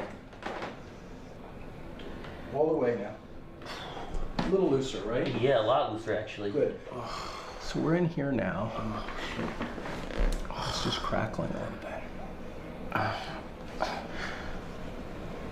So again, I'm just stretching and getting to feel everything. You're really tight up in here. 1, 2, oh, no. 3, 4, 5, 6, 7. I didn't even know I had those. Now, next thing I want to do is look at your nose. Now, your nose deviates this way, so we might adjust that today. We'll adjust. Yeah, we're not gonna get like a deviated septum surgery or anything. We're just, let's just fucking break his nose, dude. Yeah, I'm noticing your nose is a little bit that way. Let me fix that for you. Your septum. Just check your face. Open your mouth all the way and close, and open all the way. Good. All right. Check everything. You gotta check. Shit. What if he broke your neck? I don't know. It's just so funny. I think we should start with the Y strap. The what strap? The Y strap. The Y strap? Maybe. So we're gonna put this around you like this. Okay, big breath in. And blow it out. Dude, I know a guy that's a chiropractor, and I feel like he's not doing this shit. He went to school for like 6 years for this, bro. There's no way he's just strapping a little pulley on some dude's neck and just moving it around for fucking $200. Bro, what the fuck? It feels good though. You have to go to school for this? Yeah, they're doctors of chiropractic, but it's not considered a definitive practice of medicine, and so you don't go to a university for it. You go to a chiropractic school, and it's entirely different. What is it called? It's not that it's a placebo. It's that, yeah, scientific studies have generally found limited evidence to link chiropractic efficacy beyond back pain, and concerns about patient safety, particularly with neck manipulations, have been raised. Yeah, it's like a pseudoscience. Decompressed. Oh. Now, do you feel how you're still tight up in here? Yeah. So that's the one we got to get next. Let the head drop, drop, drop. Oh, shit. I wouldn't want him to do that to me. Like, when I went to a chiropractic place, they ended up cracking my back, and that's not that scary because you could just get like your friend to crack your back or something. But somebody grabbing your neck and being like, relax, relax. There's one right in here. Do you feel that nasty spot? Yeah. Yeah, you got a tight muscle here. Let me just try and pull your head off your body. So I'm gonna let your head tap a little. And he doesn't let you know when he's gonna do it either. Oh shit. And I got it. They're like a dark magician. Oh my god. Oh my god, that was crazy. Move your neck. You're like a dark magician. Oh my, wait, I can't move. Wait. Just sitting there, literally. There has to be a story of somebody getting paralyzed. Obviously, that you could look up a bad story about any medical practice. A 29-year-old woman, Caitlin Jensen, had to go through therapy after receiving a neck adjustment from a chiropractor and going through 8 months of grueling treatment after being partially paralyzed. Oh my God. Woman paralyzed and in the ICU after a chiropractor fixed it. How? Went to a chiropractor, got like a bad neck adjustment. Your neck should be a little smooth. Oh my god. Whoa. Whoa. It's totally different. Yeah. It's completely different. It's like a... I can't even describe the feeling, but it's like there's no effort in moving my neck around at all. Yeah. So we released... Just cracked my neck. Just cracked my neck. You peep that? Literally, right? Just went... and did it twice. And now I'm good. A lot. Holy shit. And your shoulders out. I don't know. I think if you have like muscle issues, I would say just get a massage. And obviously, chiropractic can sometimes be covered by insurance. I don't know how massages are, but massages, I feel like, get that shit done better, and it's less scary, more relaxing. Out on the right. Do you know that? So watch this. So you bring your shoulder up, and it's just really tight. Super tight. Look, the shoulder... That's bad, though. It could lead to arthritis. Isn't that a myth? Do you guys crack your... Okay. Who here cracks their fingers? Like... Wait, I gotta turn up my gain. I don't know if you could hear it.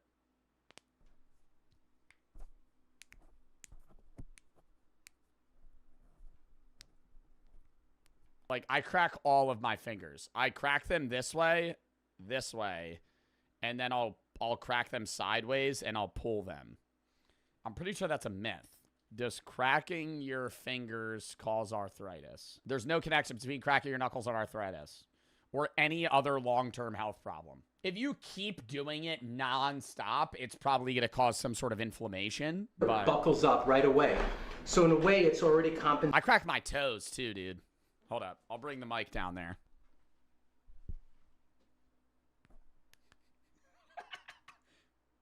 Oh, that one hurts. That's the one I jammed. Oh, fuck. Ow! Fuck! That was when I fell down the stairs. I almost broke my foot. I'll ask Brooke to do that for me sometimes. She gets really mad. She'll crack my fingers for me. She won't crack my toes. It's a no-go for Brooke. I'll be like, can you crack my feet? She'll go, ew, no. Because, bro, I don't want to... Sometimes cracking the big toe's hard. Big toe's a hassle. I got a big-ass big toe. Okay? My big toe looking like a mini hand. Look at like one of the big toe people from Spy Kids. Cracking the big toes, like you need to get a pulley system. Proof? No. And work some of these problems. And I think that's one of the problems. Oh. So that's one of the problems there. And now watch my knee. See, my knee is moving you around a little bit. He just dislocates his. I'm just noticing a lot of tension here. Oh yeah, no, that really hurts. Okay, I'm gonna do a maneuver here. Just full dislocates his shoulder. His arm goes, oh fuck! I can't fucking move my hand. It just like sags back. Good. Right in there. And then I'm gonna drop my elbow right on it and separate it. Right there, a little more. Oh, just don't take it off. And then I'm gonna repeat this. Yo, if somebody's listening to this just audio, this is crazy. This a little bit. Good. Oh my god, okay. Good. Now I'm gonna switch and go under the arm now. And I'm gonna go in here and I'm gonna look for a pressure point, okay? Okay. We call them trigger points, but this. I'm gonna avoid the armpit sweat. Your armpits are fine. Don't worry about those. We're gonna move around here. See, that's why, bro. That's why I can't wear light colored shirts. I'm not even trying to glaze. I'm not like not glaze. I'm not trying to flame him for that. That's why I don't wear light colored shirts. That shit. That used to be like my biggest fear. Not like death or anything, like that level, but just like a general like fear that I had was having massive armpit sweat. Same thing. Yeah. And I'm almost there. I wear dark shirts, bro. And let me get yours. That's good down here, so I'm coming up. And yours is a little higher. It's right there. So that's it. And I'm just gonna hold that for a second. And stretch your arms long. And pull it out. Good. Now I'm gonna combine that. What? With adjusting it. Okay. And I trap your elbow right in my armpit so I can control you. And I'm gonna and adjust it. Now I'm gonna crisscross your arms with a follow-up move. And I got it. But what did he do there? Like he just like slams him down and that cracks his spine. I'm crying. I'm literally crying. All right. We're working on mechanically freeing up some of your segments some of your functionality that's shut down. I'm gonna do some toes now. Okay. See, bro, you ain't need a chiropractor license for this shit. I just cracked my own damn toes. I understand maybe the other stuff that he was just doing because I have no idea how to do that. Bro's just cracking his toes. I'd pay that guy to crack my big toe. Hey, I'll give him that. He's good at cracking big toes. It's not that easy. He really did make that seem easy. It's not that easy to crack big toe. But I forgot about the nose, but we still gotta get the septum, okay? I was hoping you forgot about that. When I go this way, it's kind of stuck. Yeah. So it's stuck right here where the nasal bone. That's like, I would genuinely tell him not to do that. I would be, I crack my nose all the time. I'd be going like this. But, ow. But I don't know what he would do. It looks like he's about to like mallet his nose down. Meets the septum, and I'm just gonna adjust that right back in. Now. He's about to shove his nasal bone into his brain, dude. Oh my God, what was that maneuver? And I'm just gonna adjust that right back in.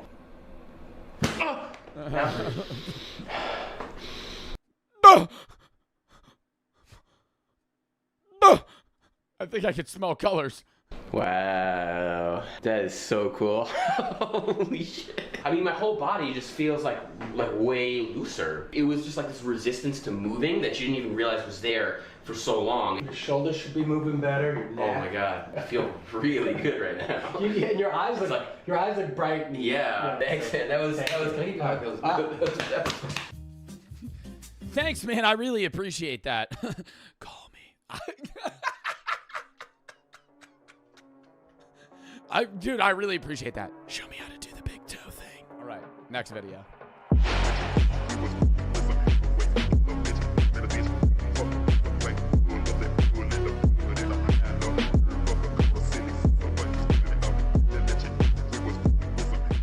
If you've clicked on this video, you've guessed it right. We are going to Coachella tomorrow. A video that every single influencer under the entire sun has done. It's become repetitive, monotonous, and skull-crushingly boring. But I'm gonna change it up by getting really drunk there. That's what every other influencer does, but I don't care because I'm gonna be vlogging it myself. I've never been to a music festival before. I've never been to a concert before. And I'm quite possibly going to one of the biggest music festivals in the entire world. A 3-day event, hundreds of artists, big headliners, Travis Scott, Lady Gaga, Post Malone, they got Charlie XCX. They have Yo Gabba Gabba at this event, and I'm really excited to see them. If I don't see them and I miss the concert time, I might freak out. But we're going there, and it's going to be one of the most expensive trips I have quite possibly ever done. I don't think you realize how expensive Coachella is. A lot of people vlog this, a lot of influencers go, but it better be a great event because it is more expensive than the Iceland trip I did. 2 people going to Iceland for 8 days is $3,000 less than going to Coachella, an in-country event for 3 days. Quite possibly, you know, having to do with the fact that you're getting to see, you know, basically 4,500 concerts at once. There are 7 different stages. Flash them on screen right now, editor. They have different vibes depending on what music you like. They have country level vibes. They have rap vibes. They have EDM. And everybody plays on a different stage depending on, number one, how big they are, what vibe they're bringing to the table, and how long they're playing. And you can, you know, hop back between a bunch of different stages depending on what you want to do. I'm pretty excited.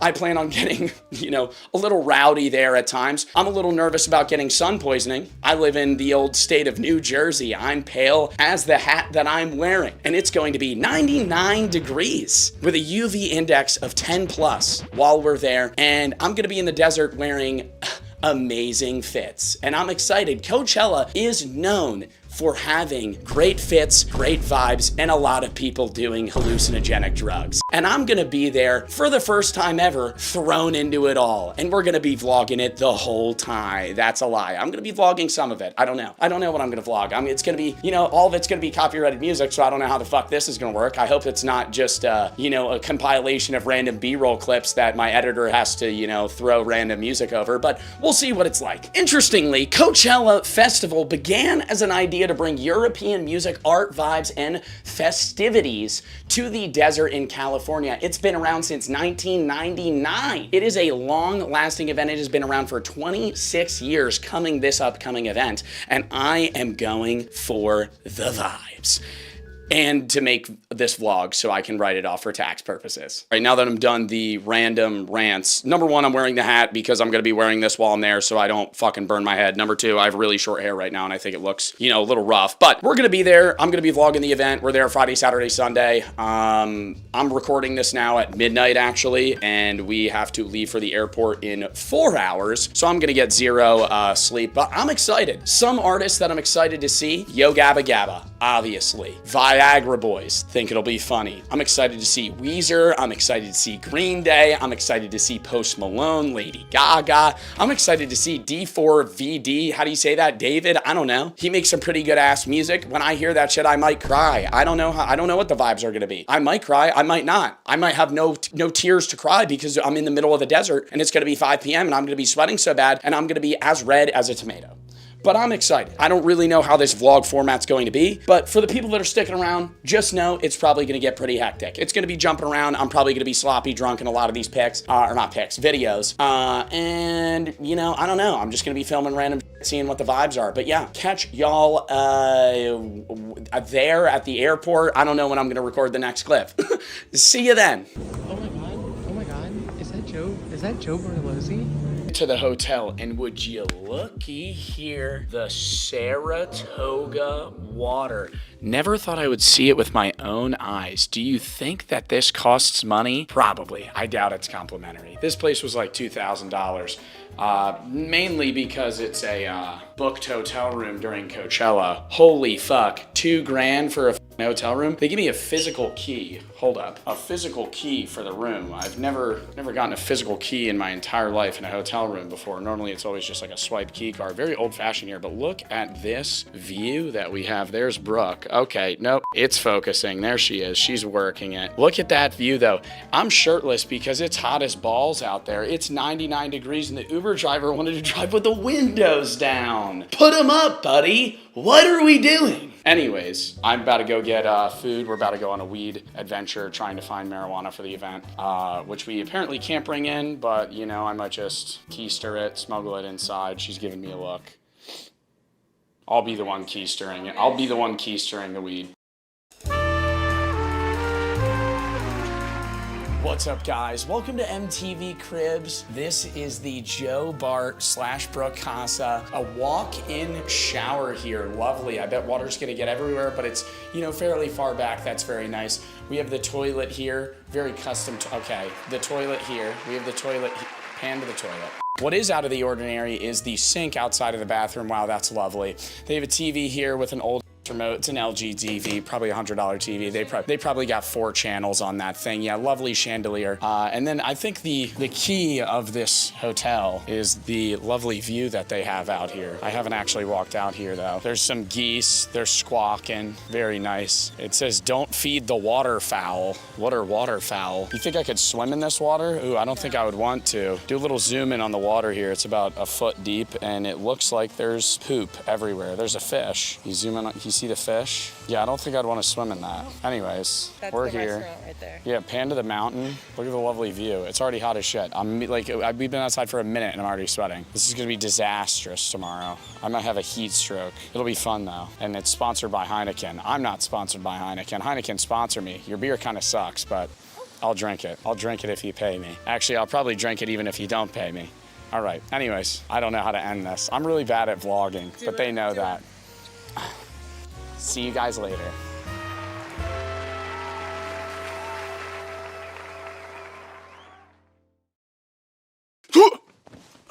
We're here, Joe Bart rant time.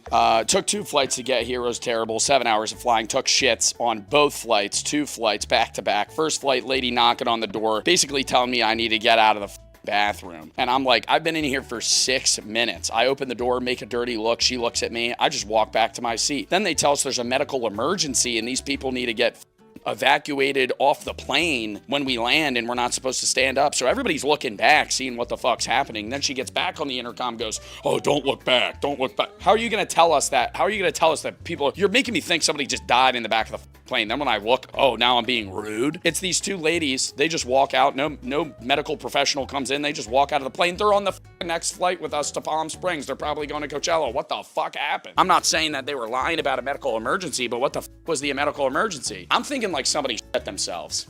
Genuinely. Themselves, okay, I'm not, maybe like had their period or something, or like, okay, then what's a medical emergency? They literally just strolled out of the plane. They just strolled out of the plane talking to each other. Okay, yeah, that's true. But that's why she said, don't look at them. She said, don't look at them. So I'm like, I don't know. I'm just thinking in my head, if I shit myself, I'd be like, I need to get off this plane. Okay, you need to let me get off this plane. One more thing I wanted to mention is that Palm Springs Airport is the weirdest airport I have ever been to in my entire life. Cloak, throw a video, or whoever's editing this, throw a video up. The majority of the airport is outside, so you're literally just kind of strolling through after TSA in an open air environment, like I'm wandering through Disney World. There were animal statues everywhere. I feel like I was at like a national park. It was weird. Anyways, ended up getting the old mystery bag of marijuana from a dispensary. The Ubers here are expensive. I was spending $20 in Uber to go to lunch, then $20 to go to the weed store, then $20 to come home. I'm spending fucking $200 in Uber costs in the last 2 hours, dude. I might as well just have rented a car. Anyways, I went to the dispensary. We went to the dispensary. I only wanted to get edibles for the event, and I ended up getting them, right? It's like a little green apple, like sativa hybrid things. But then the guy, very charismatic figure, kept calling me bro, and it made me feel very homey. He was also kind of annoying though. He kept pushing things on me, and boy did it work, because I ended up buying not 2, but 4 marijuana seltzers and 2 pre-roll joints. And what am I gonna do with these? I'm here for 3 days. I cannot consume this amount of marijuana. And I don't even know how I'm gonna bring the joints into the event. My plan was just to bring edibles and eat one. But you can't smoke at Coachella, so what the fuck? What am I just gonna chain smoke that outside of the hotel room? I don't know. I'm excited. We're gonna go try and find the pool and see if I could swim. I didn't bring a bathing suit, so I don't know what I'm gonna do. Might jump in my shorts. I feel like people are gonna judge me. Also, to be noted, weed in California is as cheap as buying dirt. All of that together was $62 from a legal dispensary, not from a drug dealer on the side of the road, a legal dispensary. That in New Jersey, where weed got legalized 4 years ago, same products would be, I don't know, $140, $160. That's crazy. We'll do a little review here because I'm ranting about weed. Pabst Blue Ribbon, the beer company, PBR, the one that's in South Park, and a bunch of like Southern people drink this beer. They came out with their own weed drinks, cannabis-infused non-alcoholic beverages. Strawberry kiwi kind of sounds disgusting, but a lot of the other flavors were very miscellaneous. How the do you, what is this? What is this tab? What is this tab here? Is this something where I'm supposed to save it for later? What is this? How do you open the how do you open the can? I'm a dumb. There's a big open tab right there. Okay, it's a slide tab. I've seen these before, so if you want to save it for later, if you're a Weenie Hut Jr., you want to save it for later, no. They had ones that, these are only 10 milligrams each. Tastes like strawberry kiwi. It tastes like sparkling water at the end of the day. It's not bad. But they had ones that were like fucking 100, 200 milligrams per bottle. And I know there's people that are gonna be in the comments that are like, dude, that's you're drinking 10 milligram THC drinks. As I said before, and I'm gonna say it again, there's no point in bragging about being able to consume more marijuana than somebody else. Obviously, is it a little bit cool in party scenarios? Sure. But it's stupid because number one, you're consuming an absurd amount of weed, and two, you're spending more money on it. Why should I feel bad that I can get high for cheaper? Doesn't make sense. All right, we're like 10 minutes into the vlog and you haven't seen Coachella yet. I'll see you guys tomorrow. I'll see you at Coachella. Bye.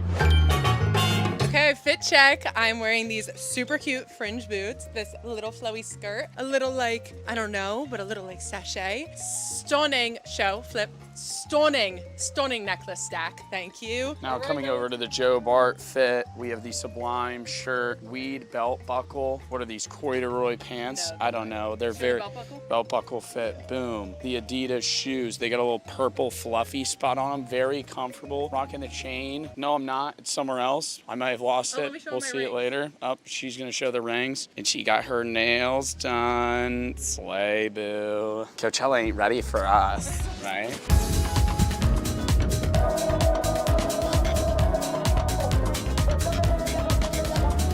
Oh, we're at Coachella now. The walk was about, I don't know, 20 minutes. It's 101 degrees outside. I'm already rocking some pit stains, but this is the main stage. This is where Lady Gaga will be performing later. We're pretty excited. Probably just gonna record a bunch of B-roll clips. As you can possibly hear through this mic, I can hear a DJ set probably half a mile away over there. So we're gonna record a bunch of stages, maybe do some, mic'd over things, but it might just be a bunch of clips of Coachella because I don't even know if you're gonna be able to hear me if I'm in the middle of a fucking stage. So yeah, see y'all.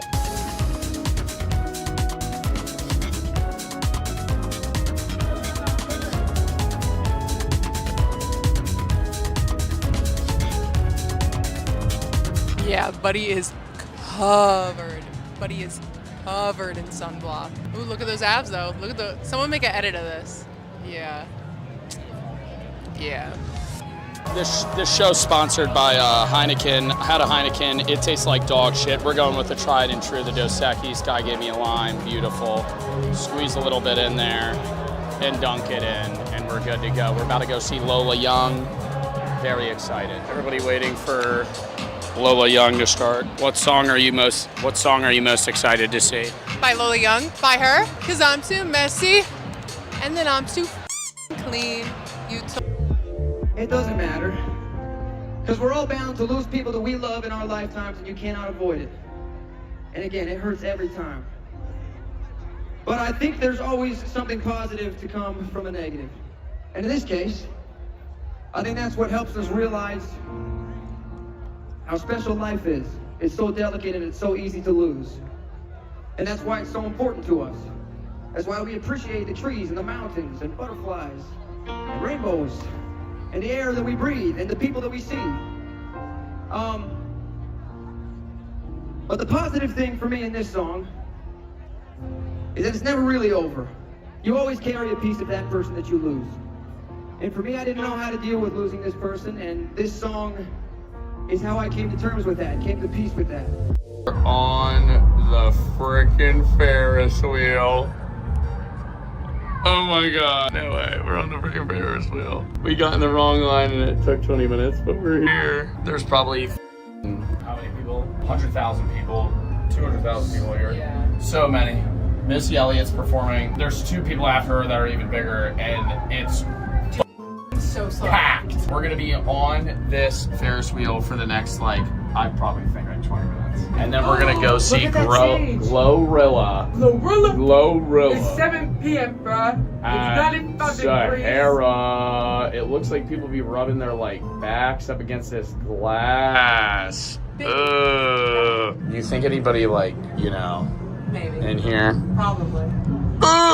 Also, fuck that thing. It looks easy as shit. You're in there for like an hour. You're in there for like an hour. You probably walk half a mile up and down, thinking it's gonna be like some piece of fucking cake. It's such a small, oh my god, the quality's terrible. It's such a small incline. Why are we stopped?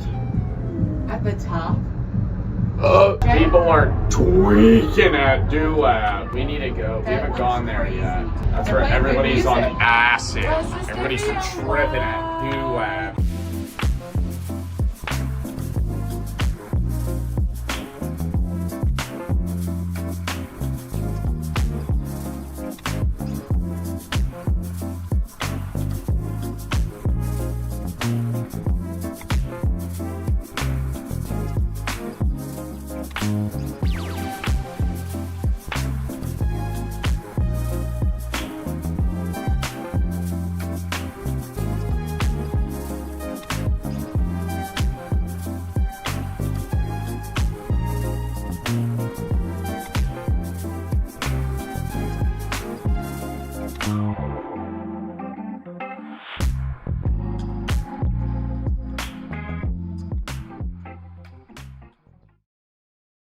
Yeah, God fucking bless anybody using one of these during the day. Posted up, Coachella porta potty. It's about, midnight. 2 miles. We walked 2 miles to get picked up at a church from a Lady Gaga event. I can't even open my eyes. I'm high, there's dust in my eyes. I feel like we walked 10 miles. Lady Gaga underperformed. She did a great job. There was so much lull time in between sets. I was like, I've been up for hours. I feel like I'm gonna fucking throw up. I'm about to have my headache hurts so bad. Oh my god. Is it bad? Is it this bad every year? I have awoken, and let me say that was one of the most unenjoyable experiences I have ever had. Not the event. Walking home from the event. Lady Gaga played at 11 p.m. in California, and probably at around 11:30, me and Brooke go, oh, well, let's leave so the crowd's not too bad. And there's probably 80,000 people in the stands, or not in the stands, on the field, just standing around watching Lady Gaga. And then there's, another 50, 60,000 people that are, at other stages that are currently performing. So we're like, let's get out of here. There's a massive crowd of people walking out. We get to the Uber lot. There's probably 100 cars. We're like, yeah, we'll get one. I order an Uber, and the only people picking it up are 1 mile away, and it says that they're 4 minutes away, but with the amount of traffic, they're like an hour away. They're never getting here. And we kept calling people, nobody picking up. While we're walking, every 10 feet, there's some fucking charismatic 45-year-old man that's like, you need a ride? I got you for a ride, man. You want ride? I'm like, okay, well, how much does it cost? Because eventually, I'm wondering why everybody's ignoring these people. This one guy walks up to us. He's like, yeah, I'm not paying one of those dudes. I go, how much is a ride? He's like, I got you, man. Not that much. He makes us put in all the information for the hotel room. We're like, yeah, this is where we're staying. He's like, yeah, $250. Well, originally he said $350. I'm like, you're gonna charge me $350 to drive me. Keep in mind, we are 2 miles from the event center. Obviously, with traffic, that's probably gonna be like fucking 30 minutes. Normally, it's like 10 or 15. Holy I'm not paying you, I'm not paying your dumb $300 for you to take me home. So we ended up walking like, what, a mile and a half? 2 miles to a Rite Aid, and this guy at a church picked us up. I tipped him like $20. I was like, you're a goat, man. Like, we wouldn't have gotten home. We would have had to walk home. Outside of that, dude, the event was fun. It's hot as shit. Everything's expensive as the shirts we bought were $45 each. Not like Joe Bart merch, though. Dropping soon. Not like Joe Bart merch, though. Not like Joe Bart merch. Anyways, the Heineken and a White Claw was what we were drinking like most of the day. Like a beer and a White Claw. There's the shirt. There's the shirt. She doesn't want to show her face. Anyways, Heineken and a White Claw, $35. A vodka Red Bull. 2 vodka Red Bulls. Can you stop making coughing noises? She keeps going right next to the fucking camera.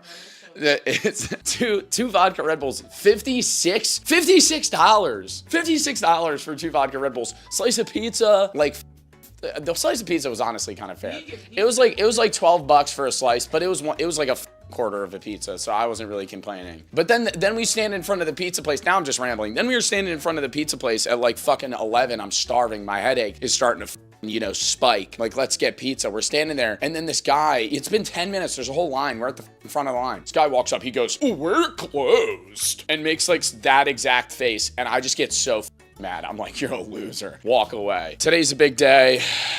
Yo Gabba Gabba performs. Green Day performs. Big X the Plug might be tomorrow. I don't know. Anyways, there's a lot of people that are performing. Weezer,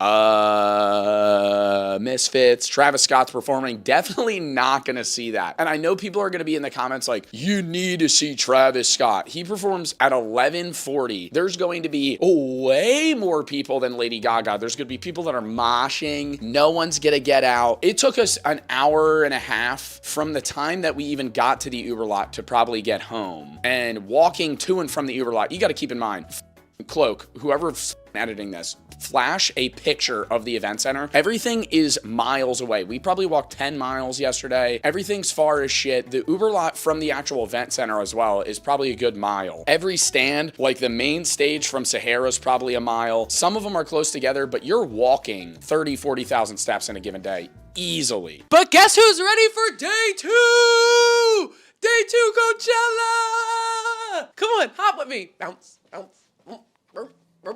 Also, bro, the people in the VIP section are the most annoying, insufferable motherfuckers I have ever seen in my entire life. Obviously not everybody, but I would say 80% of VIP is full of like very rich, entitled, white 22-year-olds, and it makes me want to smash my head into a wall because they're all like, I literally can look at them and go, yeah, you're from LA. Like, nothing against people from LA, but holy shit, dude. Literally, you walk by them, like, you could be just like in their vicinity. Like, if you're in their aura ring, they're like giving you these snarky ass looks, complaining to people. Like, they always have something wrong that they need to just like ruin somebody's day over. It feels, it's so annoying. And then dude, being in GA, being in general admission, you could tell the people there are like genuinely trying to vibe. Those are the people that like spend a lot of their money that they save up to come here because they want to see these musicians. And yeah, that's true of a lot of the VIP people, especially during the day. But as the night got more and more, we obviously started seeing more famous people. Like, we saw Machine Gun Kelly, we saw Sam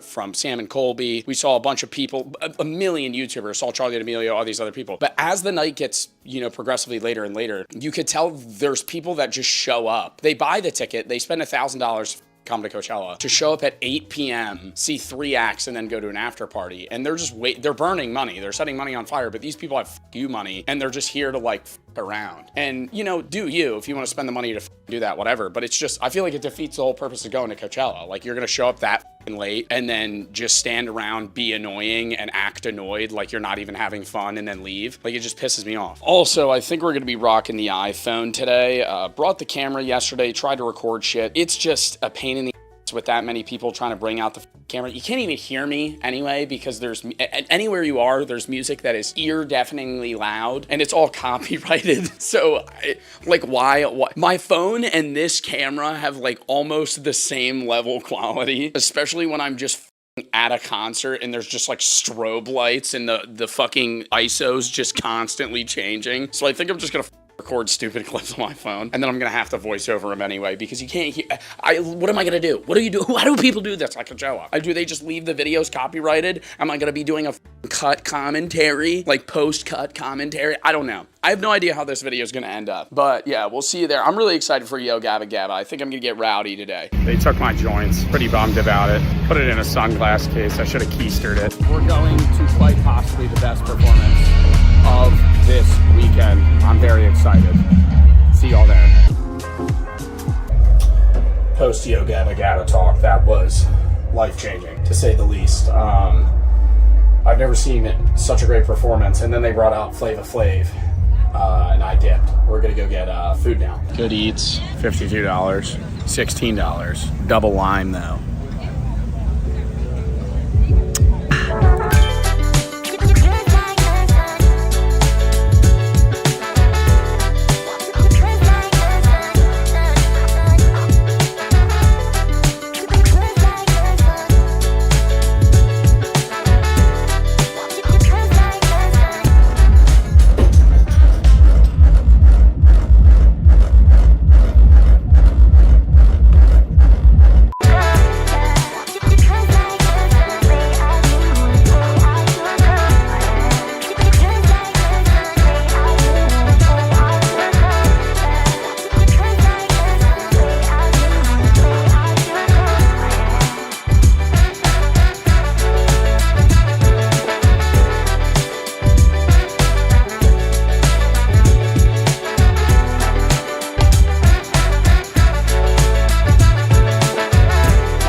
Vlog update, it's Sunday.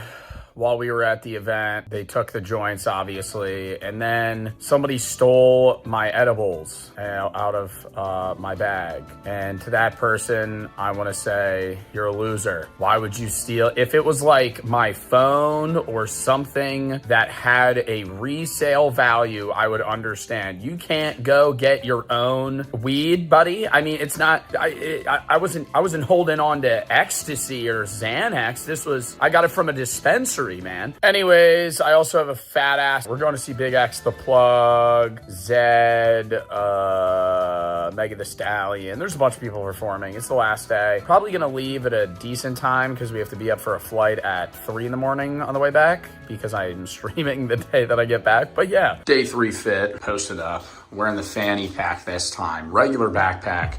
Killing me during the day.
Brooke didn't understand what Zed was. Stop. I tried to explain it to her. He's gonna be sing in the middle, and I'm like, he's a DJ. He like mixes stuff. She's like, this isn't good.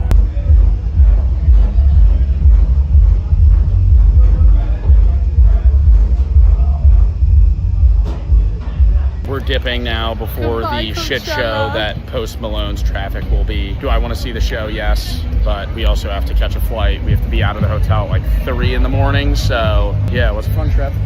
I'm gonna miss it. Yeah. I'm gonna cry. Don't know if I'm going to do it again. But it was fun.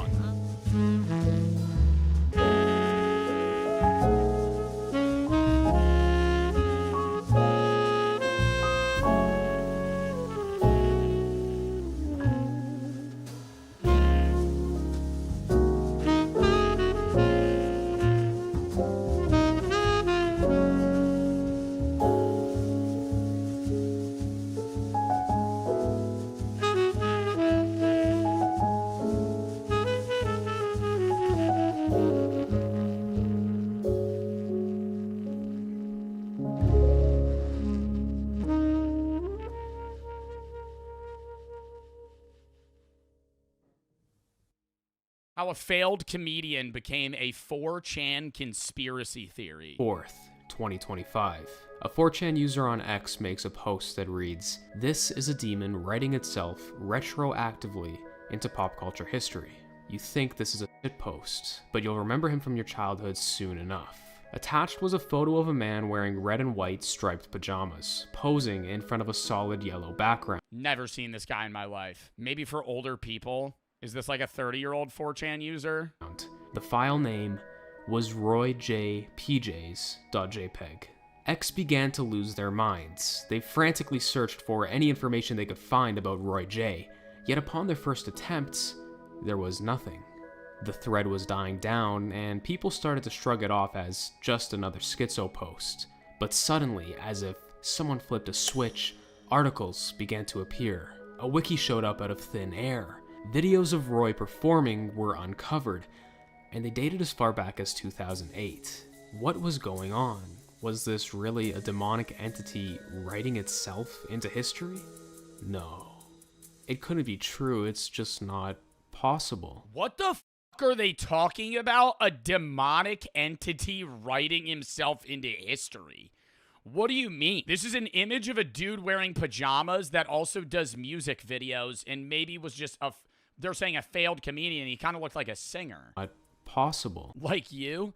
Bro, this is getting into that where it's like, you know how like there's certain users on X or 4chan, Reddit, whatever it may be, that are like, hey, this famous person is most definitely a part of the Illuminati and a lizard person.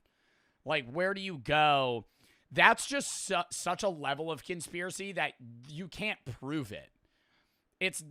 Because obviously conspiracy theories are conspiracy theories. They're not provable. But there's like evidence that you could add to make a conspiracy theory more believable versus just going, this guy probably sold his soul to the devil. This guy probably, I think he's a demon. Or is it? Who's your favorite lizard person? Who would I say is a lizard person if I had to actually if I had to actually say who I think is a lizard person? I would say like Mark Zuckerberg, but I think Mark Zuckerberg's just like antisocial and had a weird fashion sense that made him look kind of creepy. But now he looks more normal because he got like a better haircut and he doesn't like do death stares at people. Elon Musk, maybe richest man in the world. Worth $500 billion now. Like, if anybody's not real and a fucking like humanoid alien, it'd be like a really high up individual. Somebody that was able to manipulate the system in a way that gives them the benefit in every situation. Jeff Bezos? No, I think Jeff Bezos is like, I also don't think Elon Musk is a lizard person. He's too human. Not in like a moral sense. He rage baits on Twitter. What alien, like an alien would be, bro, you see what I mean? Like he cheats in fucking Diablo. Like that's a human, bro. I can't say Elon Musk is an alien knowing that he paid somebody to boost his Diablo account. Like that's just straight up, The Rizzler, maybe like like dead ass. Like the Rizzler, he's 8 years old. He's skyrocketed to fucking stardom. No. Even then, it's just like his dad's recording him, bro. There's nobody that I could think of that's like dead ass, you're a lizard person. You're not a human. Mr. Beast? Like, I don't, yeah, maybe Mr. Beast. Realistically, a politician, like a random politician. I would say it's easier to say somebody's a demon than like a lizard person. Because you could say you could be like, oh, Trump or Biden's a demon. Because you could go, they're just a non-moral, they're like a fucking, what is it called? They're, oh my God. When they take over your body. Oh my God. What is that called? Not a parasite. No, they possessed. When they're like, you could say, yeah, Joe Biden or fucking Trump are possessed demons. And so that's why they just do like, you could be like, oh, this is just creepy. But like a lizard person wouldn't act like a human. Like if they're selfish, that would be like a human trait. A lizard person would be like a robot. Roy J was born in Norway in 1948 and moved to South Wales when he was 4. From an early age, he displayed a passion for entertainment, creating his own beat group where he would perform for dances and socials. This would be the first of many attempts he would make at achieving stardom. He continued in the world of music for a number of years but found little success, eventually choosing to shoot his shot in stand-up comedy instead. Here he would gain a little... What a transition. What a transition. Music, failed musician, I'm going to try stand-up comedy. The hardest, I would say the hardest career to gain success in. Deadass. Being a fucking successful comedian is like pulling teeth, bro. You know how many people want to be a comedian and fail? Like the sample size is fairly small comparable to other careers, but the success rate is like near zero. 10,000 comedians could try and one gets to stardom. Like everyone else is just, I would say 90% of comedians fucking hit a wall. Just fucking dud. More traction, but nowhere near as much as he wanted. After observing other comics, he realized his material was far too similar to theirs. He needed something to differentiate himself from everyone else. He wanted to stand out amongst the crowd. So he began to experiment with various gimmicks, hoping that one would bring him the attention that he... I don't like gimmick comedians. I think the ideal comedian is somebody that like tells stories and does things around that. Like they're them, but maybe like they put on a persona, but they're telling a story versus somebody that just plays like 5 characters. Thought he deserved. He continued. So like Matt Rife? No, not a fan of Matt Rife. Matt Rife only does crowd work. And I hate that. I think if you're a comedian, you should have a set planned that you should be 90% set, 10% crowd work. Matt Rife is 80% crowd work, 20% set. Dave Chappelle is like 90% set. Shane Gillis, 90% set. You could go like Gabriel Iglesias, 80% set. Right? They have a pre-planned thing that they crafted, and they're going to riff up there around that level. Trevor Wallace, yeah, stuff like that. His act in various clubs. Jack Whitehall. Now I could just list comedians. He began to experiment with various gimmicks, hoping that one would bring him the attention that he thought he deserved. He continued his act in various clubs, and critics... Like, what is this fucking bit here? See, this is like, what I know this is probably the 80s when he was trying to do this, but what is he? Is he doing an act out right now? What is this fucking screen grab of this guy? Began to notice him. They praised him for his delivery, timing, and ability to hold an audience. But despite this, he remained relatively stagnant. He went through several bouts of depression and alcoholism, feeling like he was getting nowhere. But he wasn't going to give up on his dream. It was at this point that he created a new persona. A persona that would mark the beginning of the slithering. I really find it very refreshing when I see a new comedian arrive on the scene with a style that's all his own. And I'd like you to share that rare pleasure with me now. Here's Roy J.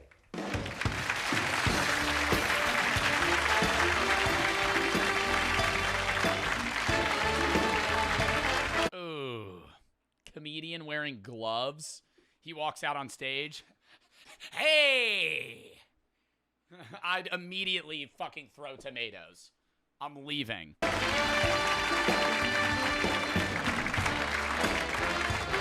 if you're doing a dance wind up with music playing. A stranger in a black sedan, don't want you hop inside my car.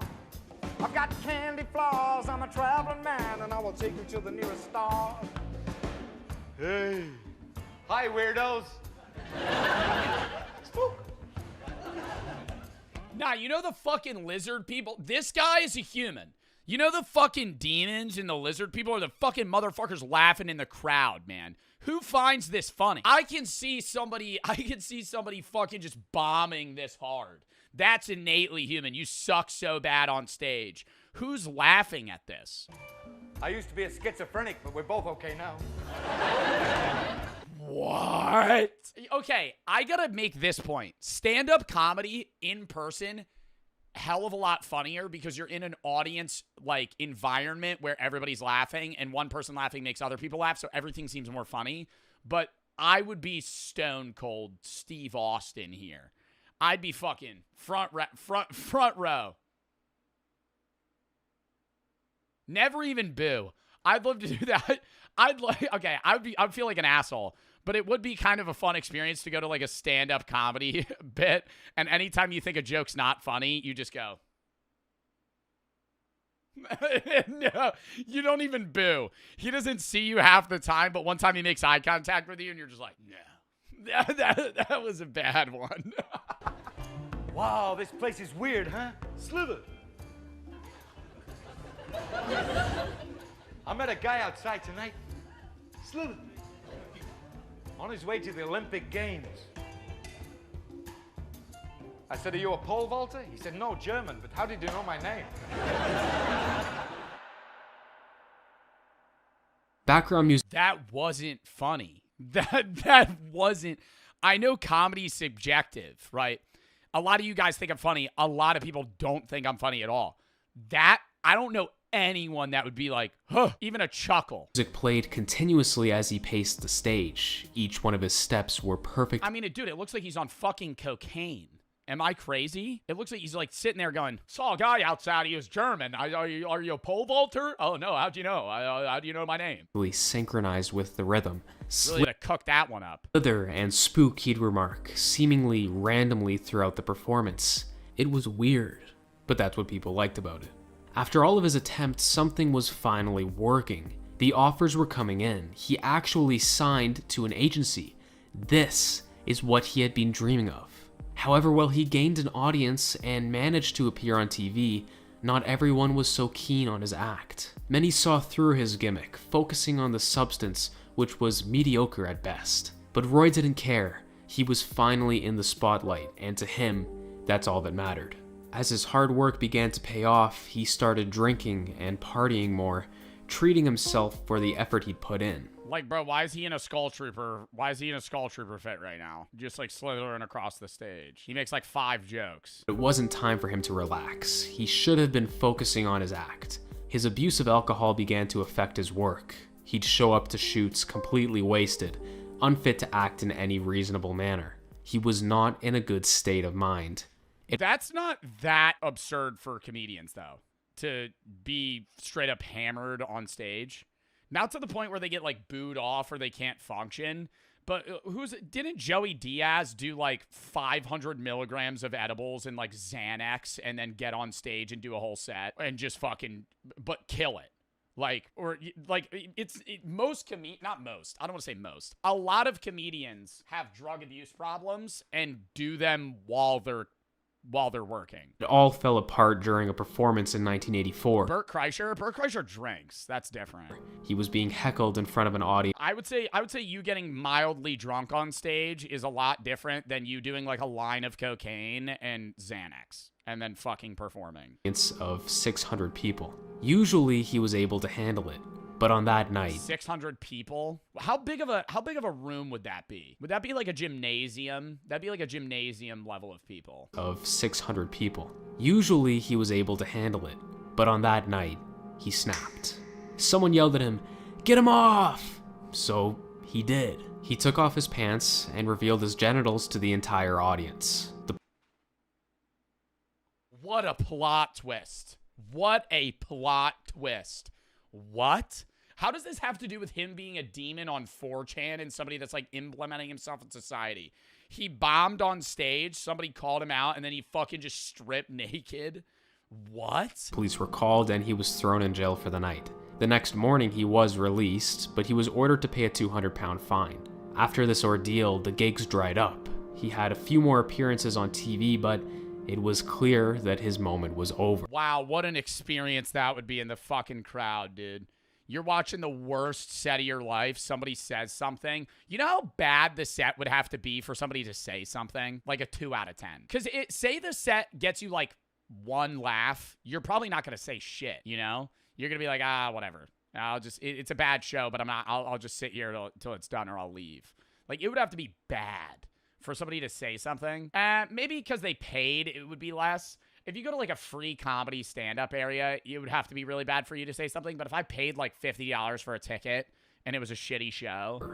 4 years of fame. After struggling for his entire life, that's all he got. 4 years of fame.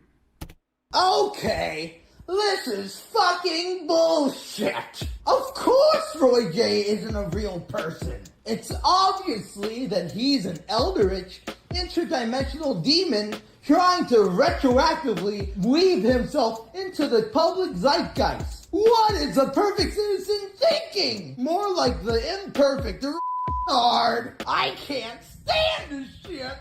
I'm gonna freak. I don't care. I'll report a channel. I hope whatever Roy J is infects his mind and turns into a slither beast, because I don't care. You fucking loser. You get what you fucking deserve.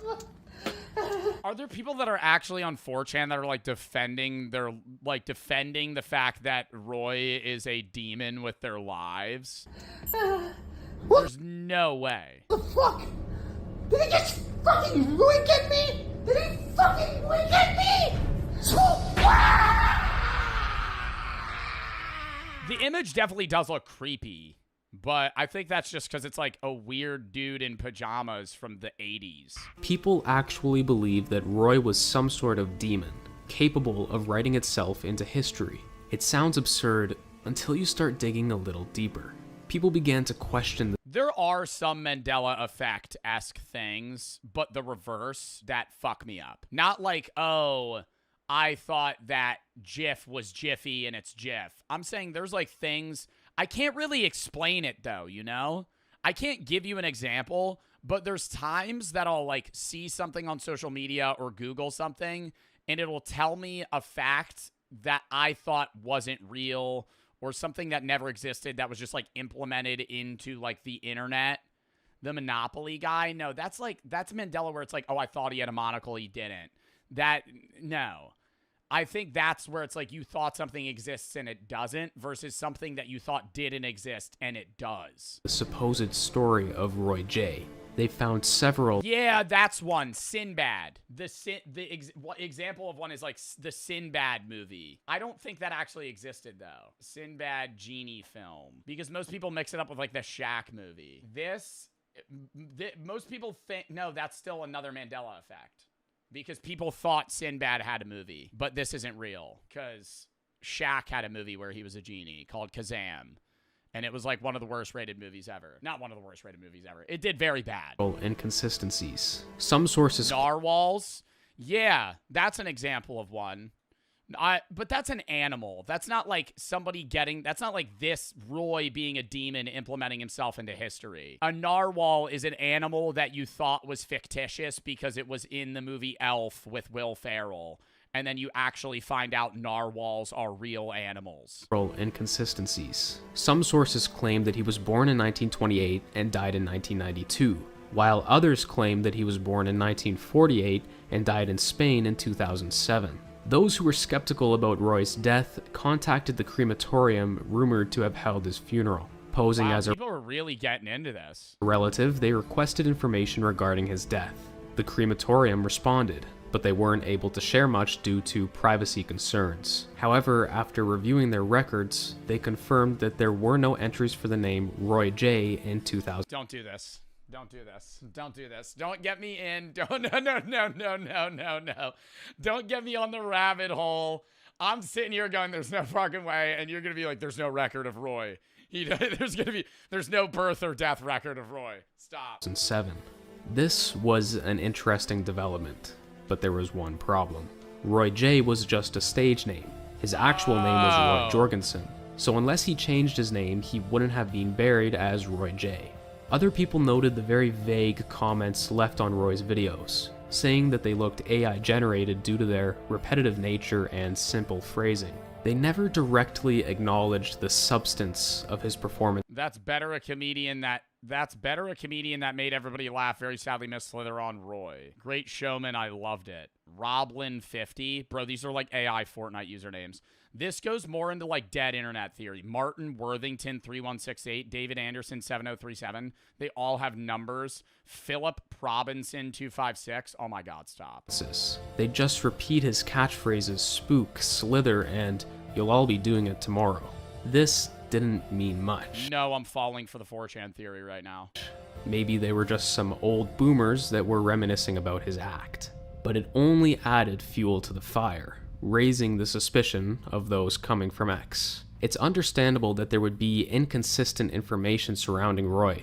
This was a failed comedian that peaked in 1984, having less than a Yeah, it was fucking 40 years ago. It was 40 years ago, and it's about a guy that was mildly popular in niche areas. decade of fame. For someone so obscure, the fact that any If he was a demon trying to implement himself in history, don't you think he would give himself a bit of a better historical ending? Like if Roy was implementing himself into history, he wouldn't be a failed comedian that took his pants off when somebody got mad at him. It would be like, you know, he'd try and give himself like some more famous role. records still exist is a miracle in itself. But that doesn't explain the unsettling nature of his comedy sets. Everything about them feels wrong, and even those who don't believe in the bizarre theories agree that they look AI generated. His costume doesn't make any sense. His jokes are terrible. It looks like a bad mix of Jim Carrey and Mr. Bean. Like the Mr. Bean style of movement, and I guess like, just two things that don't end well. Agree that they look AI generated. His costume doesn't make any sense. His jokes are terrible, yet the audience laughs hysterically at everything he says. But the most disturbing part is his eyes. They just... Because he's on fucking cocaine, dude. Never seem right. There's something deeply unnatural about them. They're like that in all of his performances, and even on his supposed album cover. Roy J didn't feel like an actual person. It all seemed so surreal. It's no surprise so much speculation arose. Theories as to who or what Roy was. Okay, this is kind of whack though if this guy is like, okay, I'm saying if he's real. That's kind of crazy though that this guy was a failed comedian, died, and now like 30 years after his death, people are fucking on 4chan going, this guy never existed. Began flooding the This guy was probably a demon. threads. It was suggested that Roy was an SPCG, or a solar plexus clown glider. An SPCG. What the fuck does that mean? A solar plexus clown glider? G is a... We have acronyms for a category of person like this, a corruptive entity? corruptive entity which infects weak and vulnerable people, Whoa. making itself known through images and words. It feeds off human misery and causes hallucinations in its host. It's said that simply reading or hearing the word solar plexus clown glider can make one susceptible to infection. PCGs are considered to be mimetic My favorite comedian is Roy J. I love his stand-up set where he says slither. parasites, meaning they're parasites that have evolved to resemble another organism. Perhaps that's why so many suspect Roy of being an SPCG. He comes off as a warped imitation of a human, and watching his performance Wait, what? So they're saying he's just a weird mutation of somebody that did exist? SPCG. He comes off as a warped imitation of a human, and watching his performance leaves you with a lingering discomfort. Others suggested that Roy J is some sort of reverse Mandela effect, where instead of people... That's what I was just fucking saying! Oh my god! Because the Mandela effect's always things that you thought exist that don't. So it's literally and I swear, chat, this isn't a pre-watch. Oh my God, because that's what it is. It's just the opposite of a Mandela effect. It's, hey, I thought this existed, it doesn't. And then, or something just popping into your brain that's like, wait, what the fuck? Remembering something that never existed attempts to inject itself into people's memories. Unlike the Mandela effect, I can't think of an example, though. this theory is inherently paranormal, as it requires a non-human entity that manipulates perception and... That's so creepy. That's like that one Rick and Morty episode. What's that one Rick and Morty episode where they have like a family member that's always been there and they're all like, oh yeah, I remember you. And then one of the family members like, wait, what? What is that episode? It's his uncle? Yeah, Uncle Jerry. There's an episode of Rick and Morty where there's like an Uncle Jerry that just shows up and they're all like, yeah, I love that guy. And I think it's like either Morty or Rick that's like, I don't remember an Uncle Jerry. But they're all like, yeah, you remember when we would like hang out and we would like, and it was like your 5th birthday. We went to Toys R Us and so they implement memories into your mind. That's fucking crazy to think. And you would never know. If that ever was a thing, you would never know. Like, you could have a family member that exists that you think you've had all these memories with, but they're just implanted into your brain. Like, an alien could live among you, and you'd never know. history. People began to decipher the Pajama Man character and connect it with the occult. They brought up several examples of other characters who are Mr. Poopy Pants in Parasite 2. known to wear pajamas, most notably Sleepy Gary from Rick and Morty.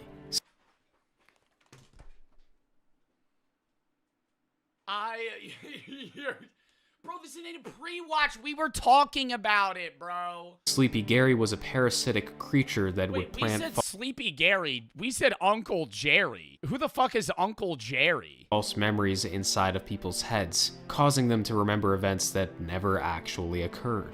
It didn't take long for people to draw parallels between Roy J. and Sleepy Gary. It's believed that they're And they both have the hat! similar entity, but there's no explanation as to what that entity is. It's certainly strange that the concept of Roy is basically the same as Sleepy Gary, but this theory was criticized because they're trying to explain a paranormal phenomenon. Bro, I would actually have a fucking panic attack if this ever happened. Imagine you're hanging out with your friends and you're like, hey, let's go bowling. They bring, like, you go with 4 other people. They bring one guy. You're like, oh, who are you? Nice to meet you. I'm Joe. And your friends are like, what do you mean? What are you playing a bit? This is John. We've always known John. And they all, but they're not fucking with you. They're all like so dead ass. Like you've known John. They show you pictures of you guys and you've always been with John. And you're like, I've never met this guy in my fucking life. And they full convince you. You go to bed next day, you're like, that's fucking so weird. Maybe I just forgot him. I don't know. I'm not really that close with him. Next day you wake up, your fucking girlfriend starts talking about how John helped her out with something years ago, and then your mom's like, yeah, John. Yo, I would go live in the woods. I would immediately be like, nah, I'm done. By using Society's cooked, it's over. a character from Rick and Morty. That wouldn't be dementia, dude. Dementia, you would just start forgetting things prior to an individual person fully. Another theory is that Roy is a rogue AI from Google that has broken free from its constraints and is now fabricating a human identity. This may provide an explanation as to how videos were posted 15 years ago, despite the claims that there were 0 results when first like they were able to manipulate YouTube's server system to show that it was from this amount of time ago. searching Roy's name. Perhaps the AI has access to this function and is able to manipulate the date of its posts. This seems to be the most favorable theory. As noted before, it's generally agreed that Roy's performances appear to be AI generated. This would explain the bad jokes, the eye distortion, the weird costume, and the stupid catchphrases, but it still leaves the question. Or he's just an unfunny drug addict. Like, that's an Occam's razor type of fucking solution there. Like the one with the least assumptions. Like, What's the purpose? Why would it create Roy J? And more importantly, why would it reveal itself on X? A theory that could be related is that Roy is a government test. Maybe the government is using Roy to see if they can change history and get away with it. More accurately, they want to see if they can yeah, but that's such a low-level thing to try and do. Like, wouldn't you want to at least shoot a little bit higher? like a B-list celebrity, like a C-list celebrity, B-list celebrity, not like dude, fucking Roy J. Change history in real time and get away with it. Perhaps they're still using AI to achieve this, but of course, it wouldn't be a rogue AI. Everything that you see would be carefully manufactured to fit the narrative. This theory answers any questions that one might have. Seeing that they're the government, they can do whatever they want. Some throw out the idea that Roy himself was behind the original post and all the speculation. He created this false reality as a way to gain popularity and finally fulfill his quest for stardom. In order for this to be true, Roy would have had to plan it decades ago, posting his performances to YouTube, commenting on forum pages, creating a Facebook fan page, faking his own death, all with the intention to come to 4chan and make schizophrenics believe that he was a demon. Surprisingly, that's absurd. Out of all the theories listed so far, this one is probably the most far-fetched. The most Yeah, that from the beginning of his career, he planned to say that he was a demon. likely theory out of all of them is that this is a coordinated troll, with the intent to rile up some crazy people online, which... Well, I mean, I don't know. I can believe in the dead internet theory. That's a lot different though. I could believe that all the commenters on Roy's posts are fake. Like you could convince me that 40% of the people, not 40%. You could convince me that 30% of comments and posts on all social medias are not real people. They're AIs that are either made by other people that kind of have just done whatever they, were told to do, and then now they just exist on their own, or the company's creating them. We're fake. You could convince me that 10% of my Twitch chat's fake. I think Twitch is different because it's live, but like you could convince me that 800 people here aren't real. Not real, meaning like bots. Like you could convince bots, meaning like they just type just fucking random words like hi, hello, emotes, and that's it. If true, has been a great success. X went crazy over this one, and they're still trying to figure out what Roy J is to this day. It's a lot of fun to entertain the idea of Roy never existing, but if you look into his story for more than 10 seconds, it's pretty clear that he was a real person. There's an explanation to all of the questions that X has. I'm not sure if anyone actually believes that Roy's an AI demon. You'd have to be really delusional to fall for that. The Facebook group has over 600 people in it. There's all kinds of forums where they talk about Roy. Some guy from X straight up bought one of Roy's old records. How much more proof do you need? Yeah. The reality is Roy was a person. He was a performer. He was a comedian. He had fans, he had friends, and he had a family. And now when his family goes back to watch his performance and reminisce, all they see are people claiming that he's an AI demon who was never even real. I will agree, the performances are definitely... It's not AI, or even Mandela effect, you dingleberries. Stick to your containment boards and start paying attention to the paranormal events that matter. UFO abductions, cattle mutilation phenomenon. This whole thing is simply just lost media. There's nothing spectacular about it. Real. I will agree, the performances are definitely eerie. There was something weird about them, but being weird was his entire gimmick. That's what makes Roy so fascinating. He wasn't a comic that gave up after a few failed attempts. He failed over and over and over again, trying new concepts each time until one worked. It's actually rather admirable. He wasn't afraid of failure, and if it weren't for his vices, he probably would have been a big hit. His set was extremely intriguing. Yeah, but I think it's extremely intriguing, but I think it also is like there's a level of trial and error works in the sense that I think if you try it and fail enough, you will succeed at some point in the majority of things. But if you trial and error this to the point where you just want to succeed in the sense of being famous, he might have hated this set. He might have hated doing this. Like, he succeeded in the sense that he got the fame he wanted, but he doesn't like the job that he has to do to obtain it. Pulls you in and holds on to your attention. It genuinely feels like a dream. People critique and insult Roy for telling lame jokes, but the comedy wasn't the point of his act. It was the character. and the character told lame jokes. If the character told good jokes, well then the character wouldn't make sense. Roy J was an interesting figure. But why the fuck would I want to pay to go watch somebody tell me bad jokes? He had an impact on many people's lives despite his career I don't understand that. being short-lived. It really is a shame things turned out the way they did. And yes, some people think that his act was stupid, but it had this special charm to it. That's why people still talk about it 40 years after it was relevant. And even though he didn't make it big while he was alive, maybe this is his chance to make it big now that he's passed on. Rest in peace, Roy J. Spook, spooks, slither hither, my friend. I loved that video. Imagine your legacy after trying to be a comedian is people on the internet forum wondering if you're a demon or an AI. Motherfucker's bad eyeliner and lazy eyes for the first time. That I think cracks me up because it's just caused by his terrible, inconsistent eyeliner. I was going to say that, or the fact that he was just he was getting drunk or like on some sort of substance while he was fucking, you know, performing. Like, that's not uncommon for comedians to use substances prior to going on stage, especially if his actual character is somebody that is just weird. Roy J. inconsistent, the real, but consistently weird. AI generated videos are never consistent. That's true.